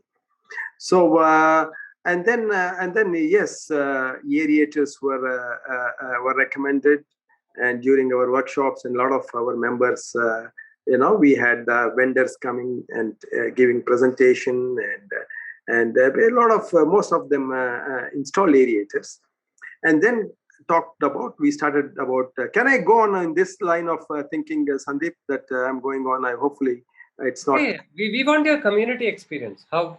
Thank you very much. So then came about rainwater harvesting, and honestly, from my own experience here at JP Nagar, since a couple of months I am not there, but we still have our this thing at Brigade Millennium, for instance, in JP Nagar. That about 7 years back, all of this region, we were the first to do the rainwater harvesting. The builder hadn't done it. Our building was commissioned in some 2005. So there was no rainwater harvesting done at all. Not a single pit, not a single storage tank. No, but can I ask you one thing, since you mentioned Millennium? How is it that you continue to be all your 8 or 9 blocks, you continue to have no STP, not a single apartment out there, not a single block has, and you are all separate RWAs, I know this. I know Vikram also stays there. And you do not have an STP, you discharge all your 100% of your wastewater outside. Is that acceptable to you, Prasanna, as a BAF man? As a BAF man, I may not say much, but as conservationist, environmentalist, I do believe it's wrong, and there is a lot of wrongs. To come back to your question about, we have 5 blocks, and I don't know how the builder managed. There was a very small STP. I'm sure it won't handle the full load of 715 apartments.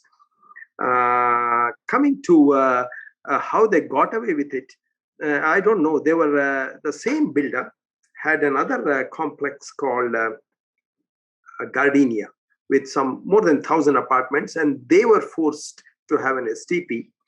And the logic behind was, those who had before 2016, those who had access. My question to you, Prasanna, will be like this. One was that expedient of your apartment being before 2005, and therefore you did not fall under the net of the regulation for STP, number one. Correct. But as everybody here has testified, and you're all rational human beings. Today, if you were to invest in one of those blocks, let us say, some of them are 100 flats, you know that there are some which are only 30 or 40, Magnolia and so on. My point to you is, if you decided to invest this money, you will get this money back in less than 30 months, 2.5 years. That's an IRR of about 35%, since you're all professionals. Why would you all not consider doing that? There's nothing to stop you from doing that. In fact, the PCB will come and put a red carpet out to help you get this done. You don't want to invest, you don't have the cash flow. Corpus fund is not, there is nobody who's wanting to loosen purse strings. We will find somebody who will invest with you and take their money, of course, for that period. Why would you not do that, Prasanna? Okay. Oh, yeah, absolutely. Absolutely. See, this is what brought us all together one fine day when there was notices served by BWSSB and the Pollution Control Board. When they served the notice that irrespective of what it is, how old it is, guys got to have an STP. So our Brigade Millennium is another case. Again, it's the same thing. It too falls under one of the same categories of apartments. So we got together from 55. We were BAF were only 55 members, and then we just grew. And the main thing was this STP, what you just mentioned, and the woes. We heard each and every apartment. Are you willing to, in the next, say, 90 days, make the resolve of your block only, because each of your blocks is an RWA. I know that. Magnolia is different from something else. You've got one of those fancy names that all builders offer to their apartments. Are you willing to make that resolve where you can say, I don't have the money. You get somebody to put in the money and let them see how they talk terms with you. And we will give you a solution framework from WOW at no cost. We work pro bono. We can give you a similar WOW dashboard. You know what you have received already, and we can see how we can work on it. I won't like to talk on behalf of Brigade Millennium. Don't live there anymore, though we do own some houses. I mean, I don't live there anymore. Just shifted a couple of months back. Now, at that point in time, this is just so that you know what happened. It's not that anybody was inconsiderate about it. There was a mad scramble. Invited a few STP folks to see how it could be, if it could be implemented in the first place. And then there was the challenge. We are not exceptional to the challenge.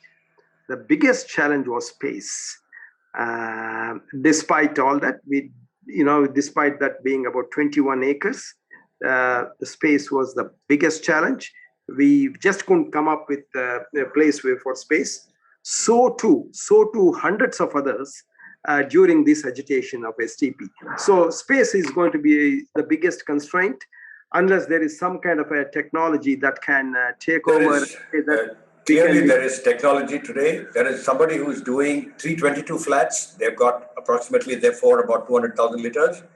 All they needed, one of these solution providers needed was 14 feet by 22 feet. I'm being absolutely precise. I can't get any more precise, right? That's all they needed, a space for 322 flats. And I know that not a single block of yours is any more than about 104 flats. A lot of the people that I know. In fact, one of them, invited me. I took the whatever time to go and, to travel. I stayed north of Bangalore and I traveled all the way across. Nothing came of it because, like somebody said earlier, there has to be an Armageddon, an apocalypse that will befall Bangalore, and then you'll act. Otherwise, we will not act. Somebody ended So back to you, Sandeep. I mean, the lady from Hyderabad, Kalpana Ramesh is waiting. I think we have to. I think we're spending too much time. I agree. Absolutely. Yes, Kalpana. Before we end it, Kalpana has to speak. Sandeep? No, wait. We haven't finished the Prasna. You ate up his time. Okay. Yeah. I know, but then, we have, because, the experience has to mean something for all of us in that sense of the sense of urgency that we have. But I think with you. Fair enough. Prasanna to wind up his thing. Fair.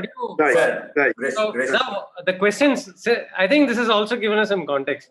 Number one, see, I heard you use the term as BAF. I don't want to make a comment. Now, I have a huge disagreement with that. I think every citizen... About what, Sandeep? About the disagreement is, you said as BAF, I don't want to comment on this particular issue.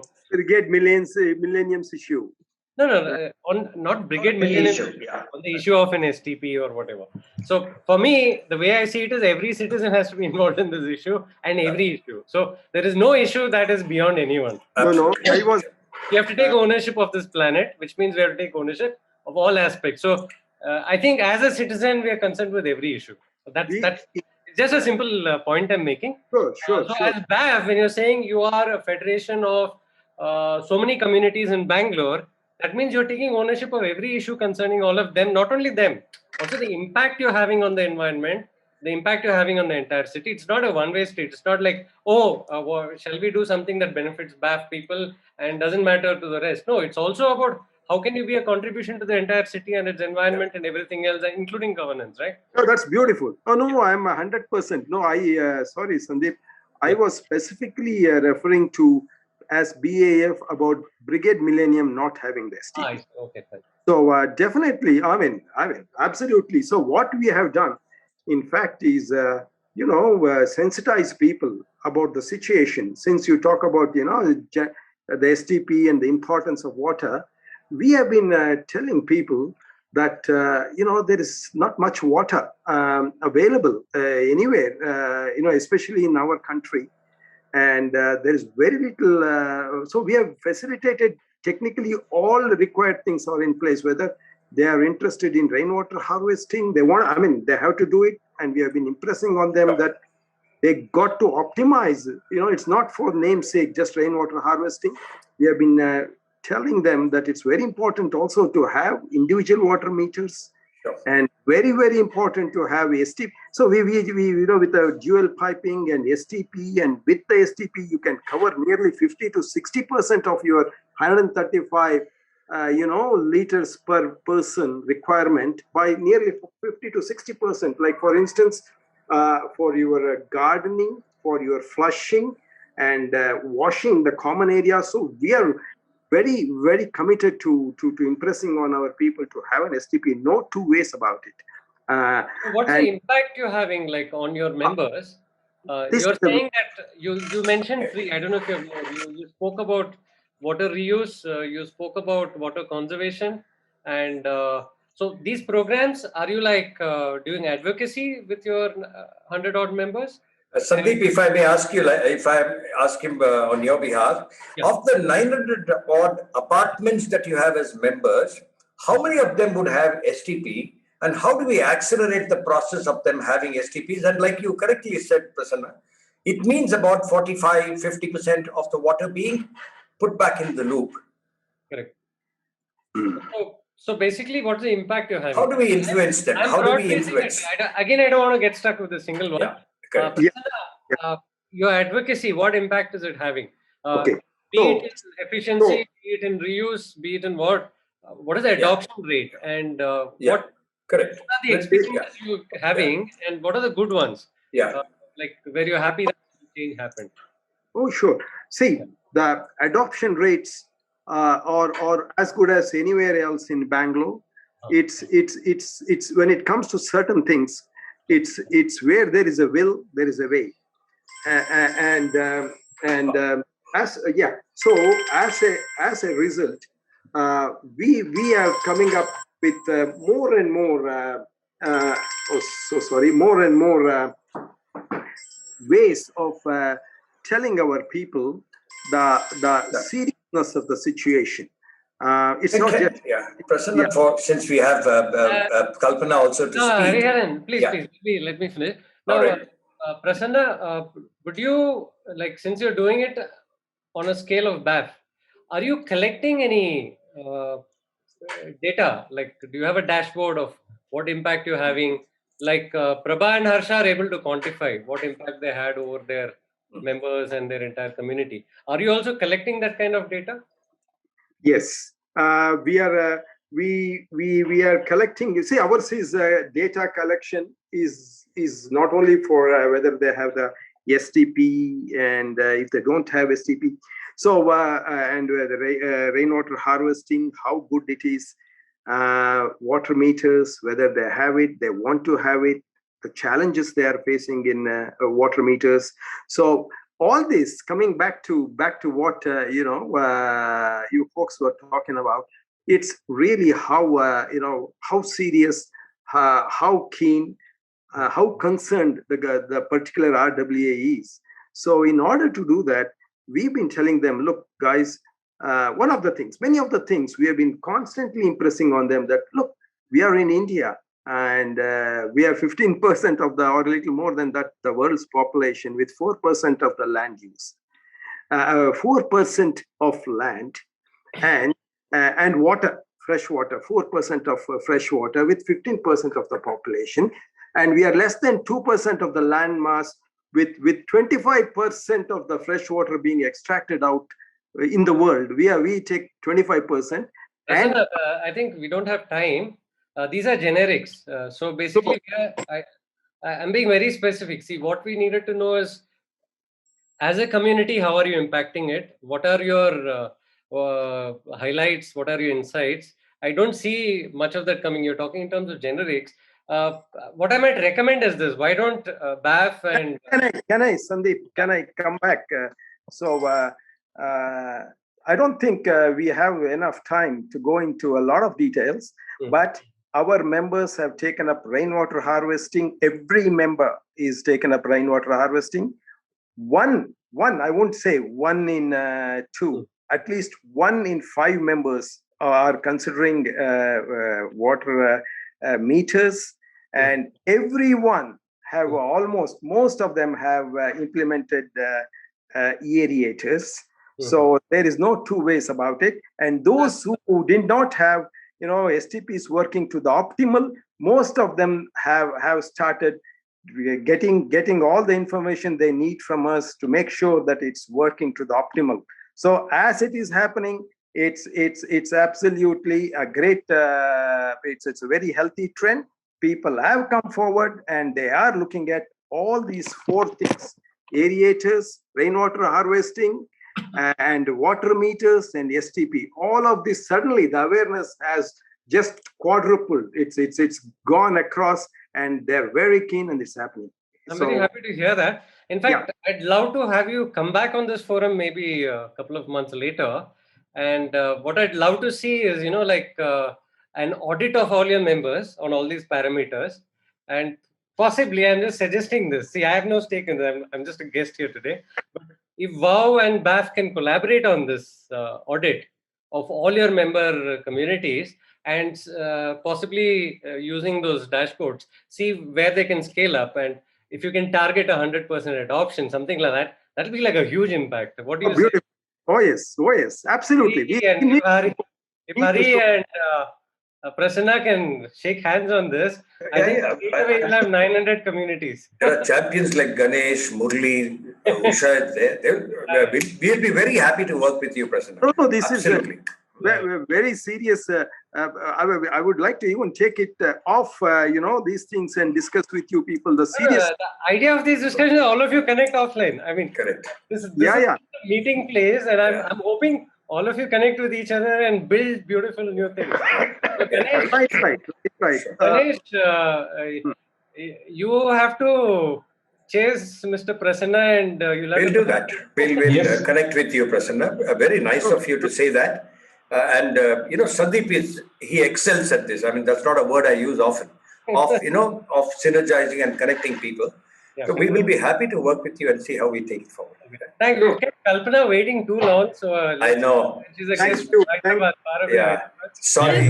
Before she starts talking, I just want to add one sentence about ma'am who is speaking now. Right? We both had a telephonic conversation today morning, and it was like very, insightful, right? Like she was quite impressed with the way we are targeting WOW concepts and WOW movement in Bangalore, and like she wants to replicate this model in Hyderabad. So that was the intent. She called me, and it was like such a positive intent to listen to this phone call in the morning, right? So over to you, ma'am. Thanks, Ganesh. It's always nice to have people who are aligned in thoughts and trying to do and get similar impacts on ground. So my journey, initially I started off with my own home, making it sustainable, because when we moved back from the US in 2020 to Hyderabad, actually we were supposed to move to Bangalore and we moved to Hyderabad. I started noticing every community that we lived in that more than 5 months, 6 months, they're managing with tankers. So we became committee members of several societies, almost 5 societies we lived in. But only thing is, yes, people listen to you, but it's not priority, right? They will always put it away, saying that, like a Ganesh Chaturthi, spending 3 lakhs is more priority than doing a 1.5 lakh to 2.5 lakh bid for the rainwater harvesting. So it was not priority really. So whatever we could push and get done through, small actions in communities, we did. But it moved, you kind of made it very important for me that when we built our own home, how do I make this home tanker free? So we built a large 30,000 liters tank in the courtyard of our home. And I, coming from a architecture and design background, nature is something, I don't believe in a home that does not have natural light and, air that can come into the house. That's not a home for me.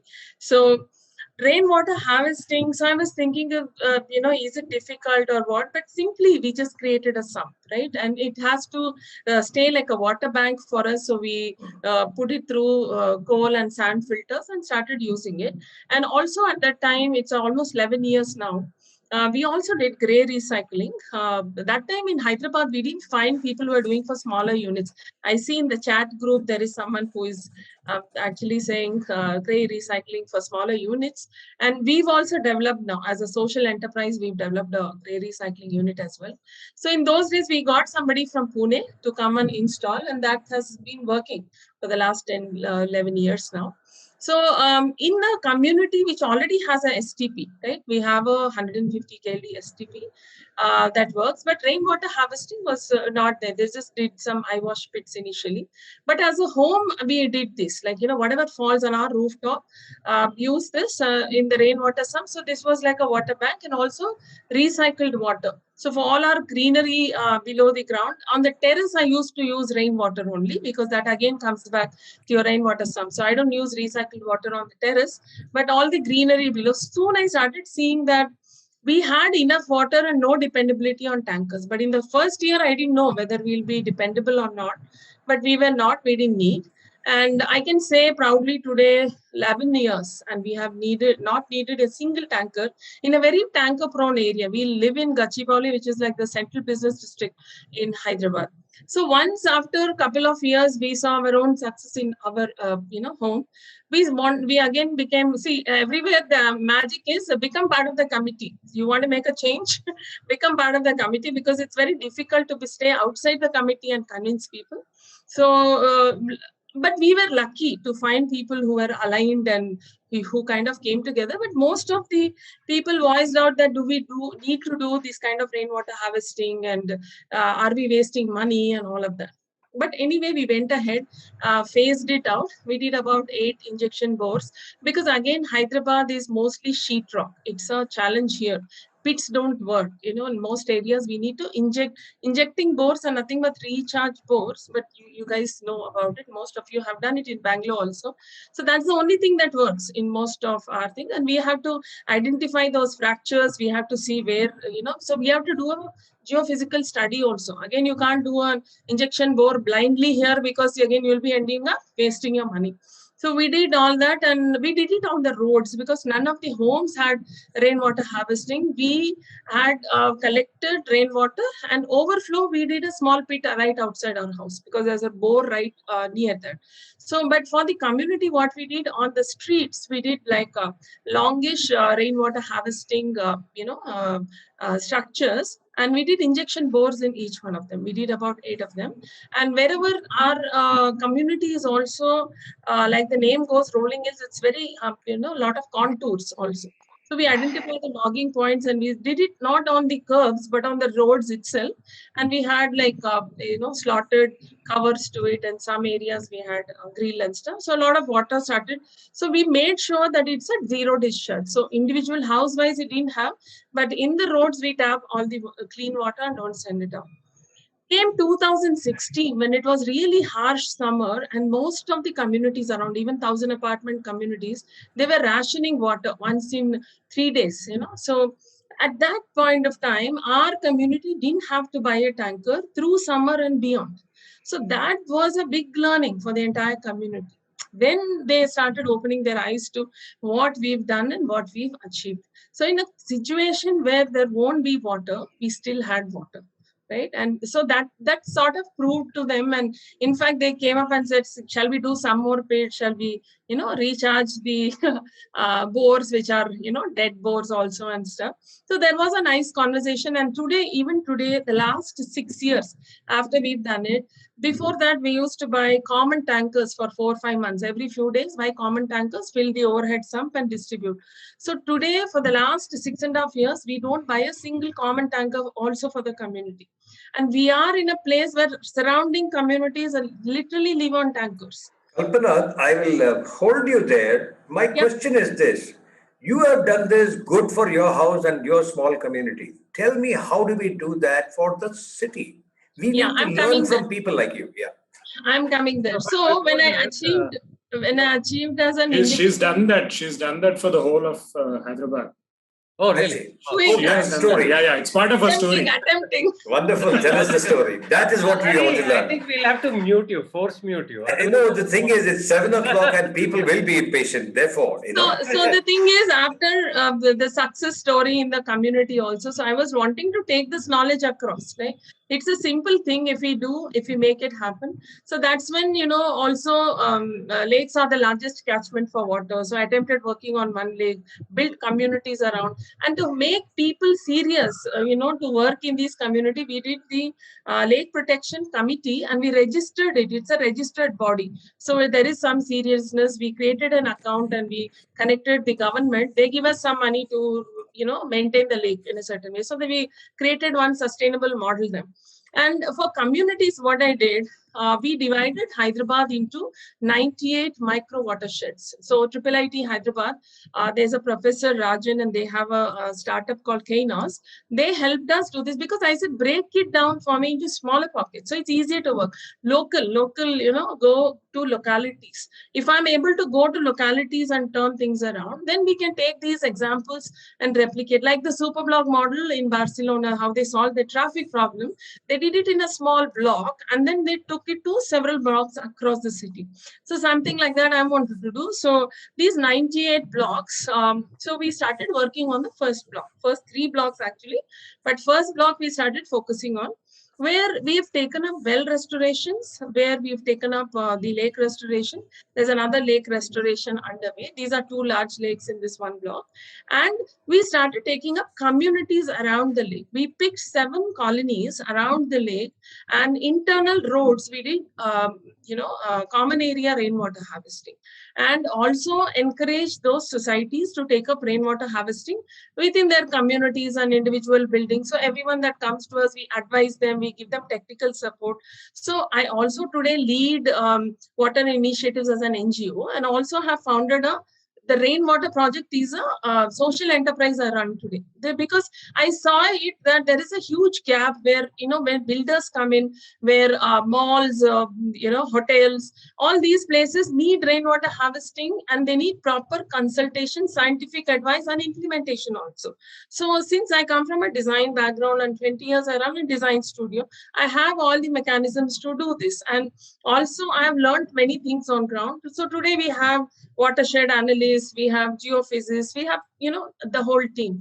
But in the public space, what we've done is, so in this locality, I'll tell an example. So there is a old 200-year-old well, the Gachi Bauli means, Gach is lime mortar. Bauli is a well. So the well made out of lime mortar. So actually we found this well.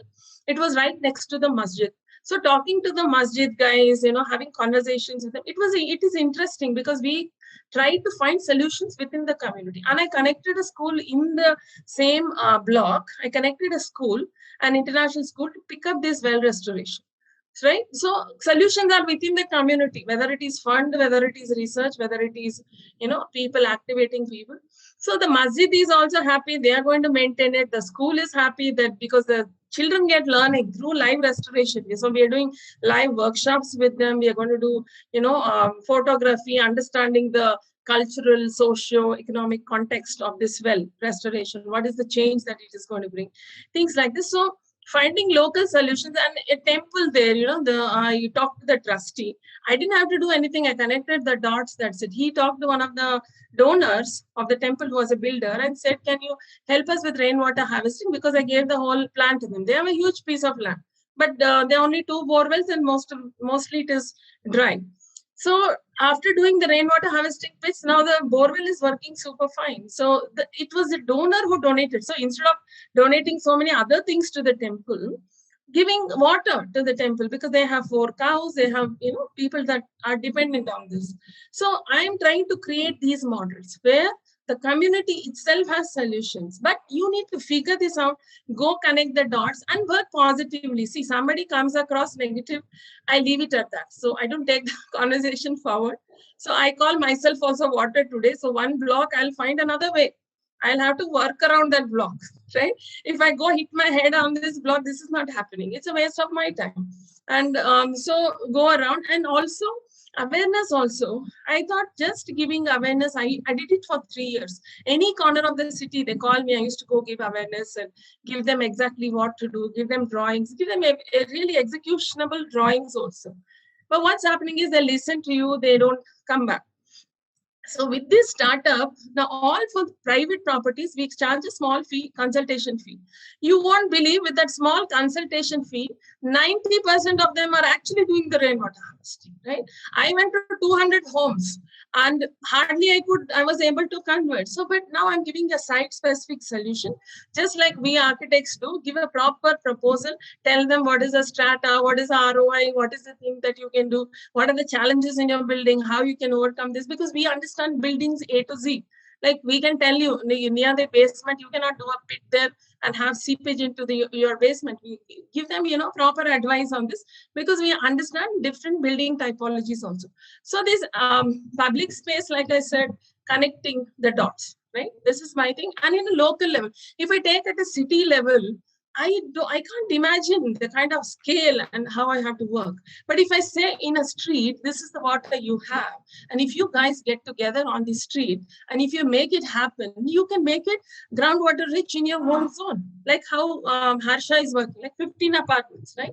One action, and it works. So like that, local action in local pockets. And then we can pick up wells, we can pick up lakes, we can pick up common area rainwater harvesting, schools, government schools. So we have made one government school which has 350 kids. We made it water positive.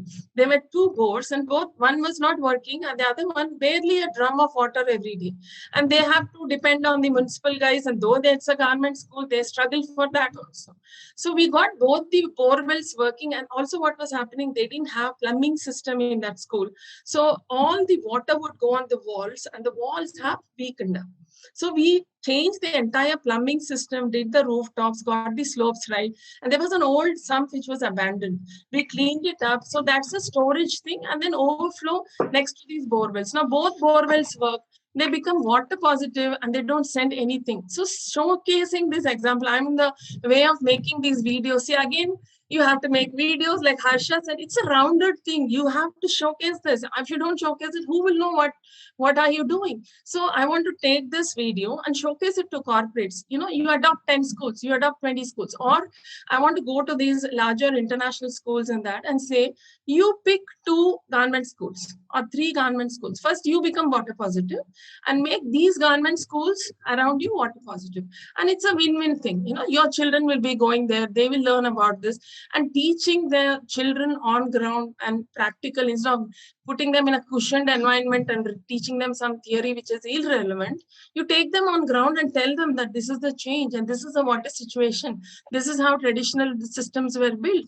This is how they thought about distribution of water. And this is what we've lost today. And this is the amount of impermeable surfaces today. Because children understand these things. You have to put it in perspective for them. So these are efforts that I'm doing. I mean, this is what I wanted to focus on, because in a local situation, connect the dots. Things will work, but you need right people, network people, catch hold of these people who can convince. Now, I have a certain network with schools. I have a certain network in the IT sector. So IT sector, there's a organization called HICIA, which, the entire IT industry comes under this.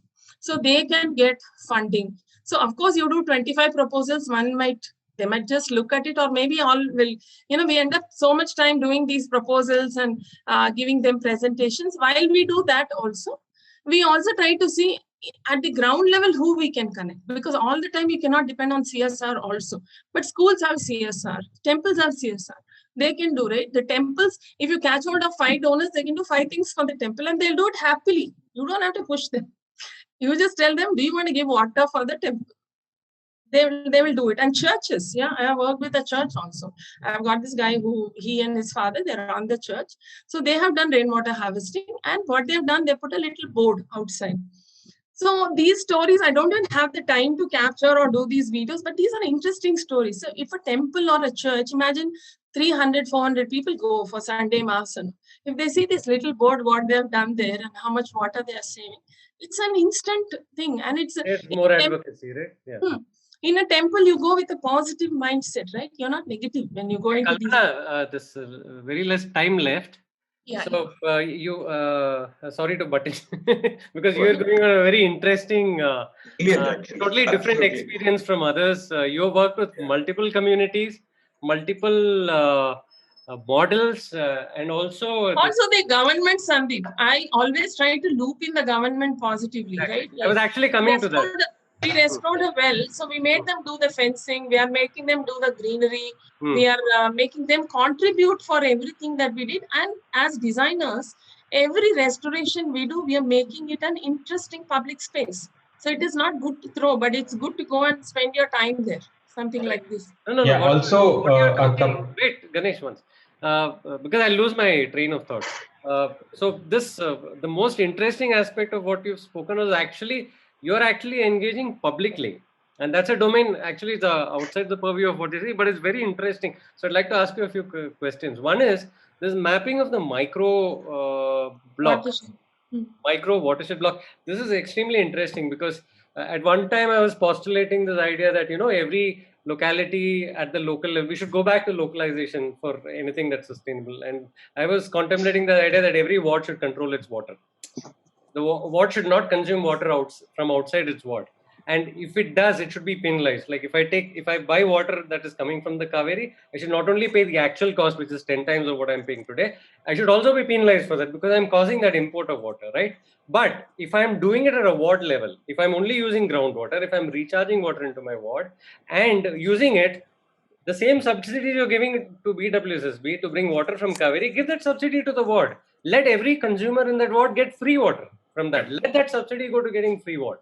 I'm okay with that. But this importing and then paying all this cost with 50% loss, it's stupidity and energy loss and all that. But so what the challenge, I'll just finish the question. The challenge is a ward is not actually in alignment with watershed. So we used to wonder how to map, in what sense will we create an authority for that. And one thing was talking of watershed. Now watersheds are large. And so this micro watershed is an interesting concept. I should note this down and have a longer discussion on this with you. I wanted to make a point of that. Sure. Yeah. Sandeep, you should have a chat. Sorry, Kalpana. Sandeep, you should have a chat with Kalpana and it'll take you 2-3 hours. The kind of work I already had a long chat with her. I mean, if you go into the micro stuff of what she's done, some of this mapping is one thing, and these heritage wells that she's done. I mean, just follow her on Facebook. It's amazing the kind of work she does on the ground. I mean, it's amazing. In fact, I would also tell Ganesh, all the speakers today have enough potential for being one entire session's presenters. In future, you can invite each of these to do their own individual presentations. And also, there are a couple of others who have not worked with communities or resource people who contacted me. I'll give you those also. You can have them for individual sessions. This is fantastic, but I think we're running out of time. Can we summarize and close? Yeah, just want to add one point here on top of what Kalpana ma'am said, right? So, yeah, in a couple of WOW sessions back, we heard a gentleman saying India runs on narratives, right? And where does this narrative start? Narrative starts at the religious places, right? So it starts at temples, it starts at mosques, and it starts at churches. And yes, this water conservation narrative as well should start with a temple or any other spiritual organization. Thousands of people will blindly follow, right? So that's what the thought she brought in, and it was I kind of have observed this as well. See, don't reduce it to that. Kalpana is working at various touch points. If you look at it, she's working with 10, 20, maybe 30, maybe hundreds of different types of communities. She's exploring it at different levels. And that's why I said she probably should make a presentation, maybe a 1-hour presentation on all the things she's done. It'll be a great watch, unless she already has put out. With visuals and the kind of change and the number of lives we've impacted, it's like really fantastic. I look forward to some session like that with you. If you are doing, you should invite all of us. Hi Kalpana, this is Mamta here, and we would like to have, as he said, a real, in-depth presentation by you for WOW members. We can. Yeah. And I am always Bangalorean at heart, so anything for Bangalore.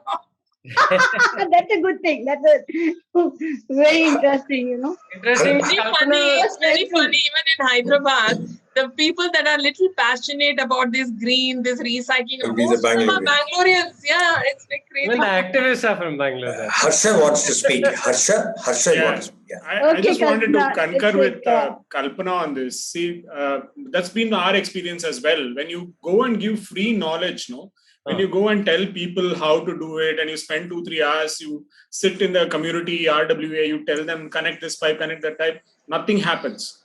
You go 3 months later, they'll say, yes, sir, we discussed in the EC and the EC said this and the president said that. Nothing will happen. Moment you charge them, even if you say 5,000 rupees for a visit, you charge them and you say simple amount. You pay this, I will come, I'll give you the sketch and you do it. Things take a totally different view, right? So, and they, for that 5,000 rupees of consultancy, they'll be willing to spend 5 lakh rupees to implement this project. Of course, the ROI is the same thing. I typically don't say 1 year, 2 years. I say 90 rainy days is how long it will take for you to get back your money. That's normally the amount of... I think Hari is changing that. Hari is offering free consultation to everyone and it's having huge impact. I did that for 3.5 years. I did that for 3.5, 4 years. I'm telling you, honestly, I felt a waste of time because what is the conversion rate once you go and give? And I did it with a lot of passion. I mean, one community will call me once, they'll call me again. Some EC committee member is not there. Again, somebody needs a clarification. I did it diligently. And after 3 years, I'm still following up with some communities to actually make it happen. But in the last there 1 year, there are various parameters for these in the sense that sometimes, like a lot of you are referring to timelines. You're saying 5 years back, there was no concern for this. 3 years back, there was a drought. Sandeep, it's the same. Sandeep, I will agree with both Kalpana and Harsha on how sometimes if it's a freebie, no one prices it. So it's not about how much money, but it has to be priced. I think that's what Kalpana is saying. Yeah. And Harsha. I've seen it on ground. I would also like to agree with this. Okay. I also give free consulting, it has no value at all. we never give. No, One thing I've learned is... See, your references happen to be different when you're... the people who have paid you have already decided. So that's why I'm saying it's a judgment factor and I'd best leave out judgments because... No, they debate on paying, Sandeep. They don't actually... What I'm saying is, the people who paid you, 90% would have decided they want to take it. Whereas the people who came to you for free initially were window shopping. In any shop, people who window shop, 90% won't buy. But the ones who made up their mind will come straight, pick out the item they want and buy. You are talking about that 10% who have actually made up their mind. But at least we are filtering people. At least we are filtering people and not wasting our time, right? I'd rather go with people who really want to do. I mean, there are multiple objectives here. See what you're saying. In a population, 1% will be awoke. Okay. The 1% awoke will do it, paying money or doing it for free, they'll do it. Now, a program like WOW is not catering to that 1%. A program like WOW wants to bring the 90% on board because otherwise, this 1% who have done everything right will sink with the 90%. 99%, you get it? So we are talking of systemic change. The idea is to get more into the wing, but the thing filter out things which they will come back. Actually, they come back. Kalpana, there's no time left for this drama, is what I'm saying. We are at a cusp. We have about 7 to 8 years before we can do all the right things. Otherwise, don't have babies. This is the common. So the common rainwater harvesting, and cull people. HDFC got a fund. I mean, it went through several rounds. I got the fund and then did rainwater harvesting in common areas. So that was not easy. But what I did, I had money for 20 injection bores. I made it 40 because I made Kalpana, the point that Sandeep is making is far more significant. He's saying scale can't happen. If it is one consulting practice or let's say some 10 of us want to do 100, that's fine. What Sandeep is saying is something of far more far-reaching importance, shall we say. So you have to work in multiple directions, multiple things. No, we need movements, we need unschooling. A lot of things have to happen because, you look at the, did you read the leaked report of IPCC 2 days back? It says all the parameters, all the targets we're talking, it's getting reduced. Which means if you're saying we had 10 years, it's not actually 10 years, it's 5 years. Because see, you're talking of a 2% rise in temperature and bye-bye world, okay? Yeah. You're already above 1%. And what happens is, it is not a linear rise. When it reaches 1%, it's not going to go on that same scale. You will have multiple different impacts. So what we thought will happen at 2% will happen already. So we have very little time left, and we have a population of 7.5 billion fools, out of which 1% have worked. You, me, Ari, all of us put together are not even 0.01%. Okay, you're looking at a mass of ignorance. Exactly. We have to look at approach. Yeah, what? I would like to. This approach. I would like to put in a point here. I would like to put a point here. With our experience, like Sandeep said, over the years, that's why I said in the beginning, I said the challenge is mindset, change in mindset. Correct. I think people are now ready for a change in the mindset, because they have seen over 7 years what is happening. And I think that's a main point. What we need to bring in here is the people whose mindsets haven't changed. Correct. That is where the challenge is going to be. And trust me, that's the 99%. That is where your challenge is. Correct. For that, you need phenomenal movements. How are you going to change 99%? You're going to change business as usual. We need transformational movements. And I think WOW is one of those aspirationally transformational movements. And what I would say is, people like Kalpana and Harsha and all the other speakers today are seeds for those transformation. You are the people who have shown it's possible. People like WOW will showcase it to large populations, and all the federations and all these people. You are going to be those levers which will help move those transformations. I think on that note, we can end this today's session. And I'm sure all of you will form connections with each other. You will help each other. There will be peer connections. And WOW itself will become like a peer, it is a peer sharing and peer inspiration movement. Unless there are any more questions. Any pressing questions somebody wants to raise? Because we've been sitting for more than 2 hours and a lot of people are tired possibly. I know, 2 hours, 17 minutes. Yeah. Anybody have any pressing questions? Or pressing last minute insights, which should be very short, 1 minute things. 30 seconds. 30 seconds, yeah. Everybody, it's an open house. I see that there is a good friend called Sean Foley who has been listening all through. Sean, do you want to unmute and speak? I know it is about 12 o'clock for you now. It must be midnight for you. Sean, it's okay. If you don't. Sean, would you like to unmute? And speak? He's showing on the... Yeah, he's there, very much there. Okay, we'll leave it. Maybe he'll come back. Anyone else who wants to say something? Maybe you can message. Can I have a word, sir? Yes, yeah, anybody can. Yeah. I'm from Hyderabad. So one request is, whoever has spoken today, one request is in the WOW group, we would like to have their, phone numbers and email IDs. So I've been into rainwater harvesting consultancy over the past 20 years. I'm based in Hyderabad. So offline, we can interact a lot of things. That's number one. And a small piece of suggestion, Dr. Hariharan's team. So presentations given by some of the residential complex representatives can be grouped as those who are using treated water for toilet flush use and those who do not. The reason is, from the way I have seen the bar graph, I think there is a manifold increase for saving water through the reuse of treated water. Today, our objective is 1,000 crores liters of water saving in Bangalore. It will be achieved, no doubt. From this is the time your research team should start working, and whatever success stories of complexes or using treated water for toilet flushing, maybe share it to others who will be enthused to take up this initiative sooner or later. So there should be a lot of, exchange of thoughts. Somebody is already doing a good job. There is people available. Somebody who is not doing it. So seeing is believing. So this sharing of knowledge is what is. And from now on, every speaker, whoever is giving a presentation like this and all, there should be a documentation by a research team. Not a single thing should be left out. So when we want to go back and see your website at leisure, we will be in a position to go through it calmly and interact with the people who are like-minded to exchange thoughts. Sure. You're saying capture it on the website, or capture it on the website and communicate, he says, both. Suresh bhai, do you want to comment on or make an observation on what our Sandeep Aniruddhan has sort of very patiently, sort of steered the idea. He took his time about it. He has a way of doing it, very distinctive.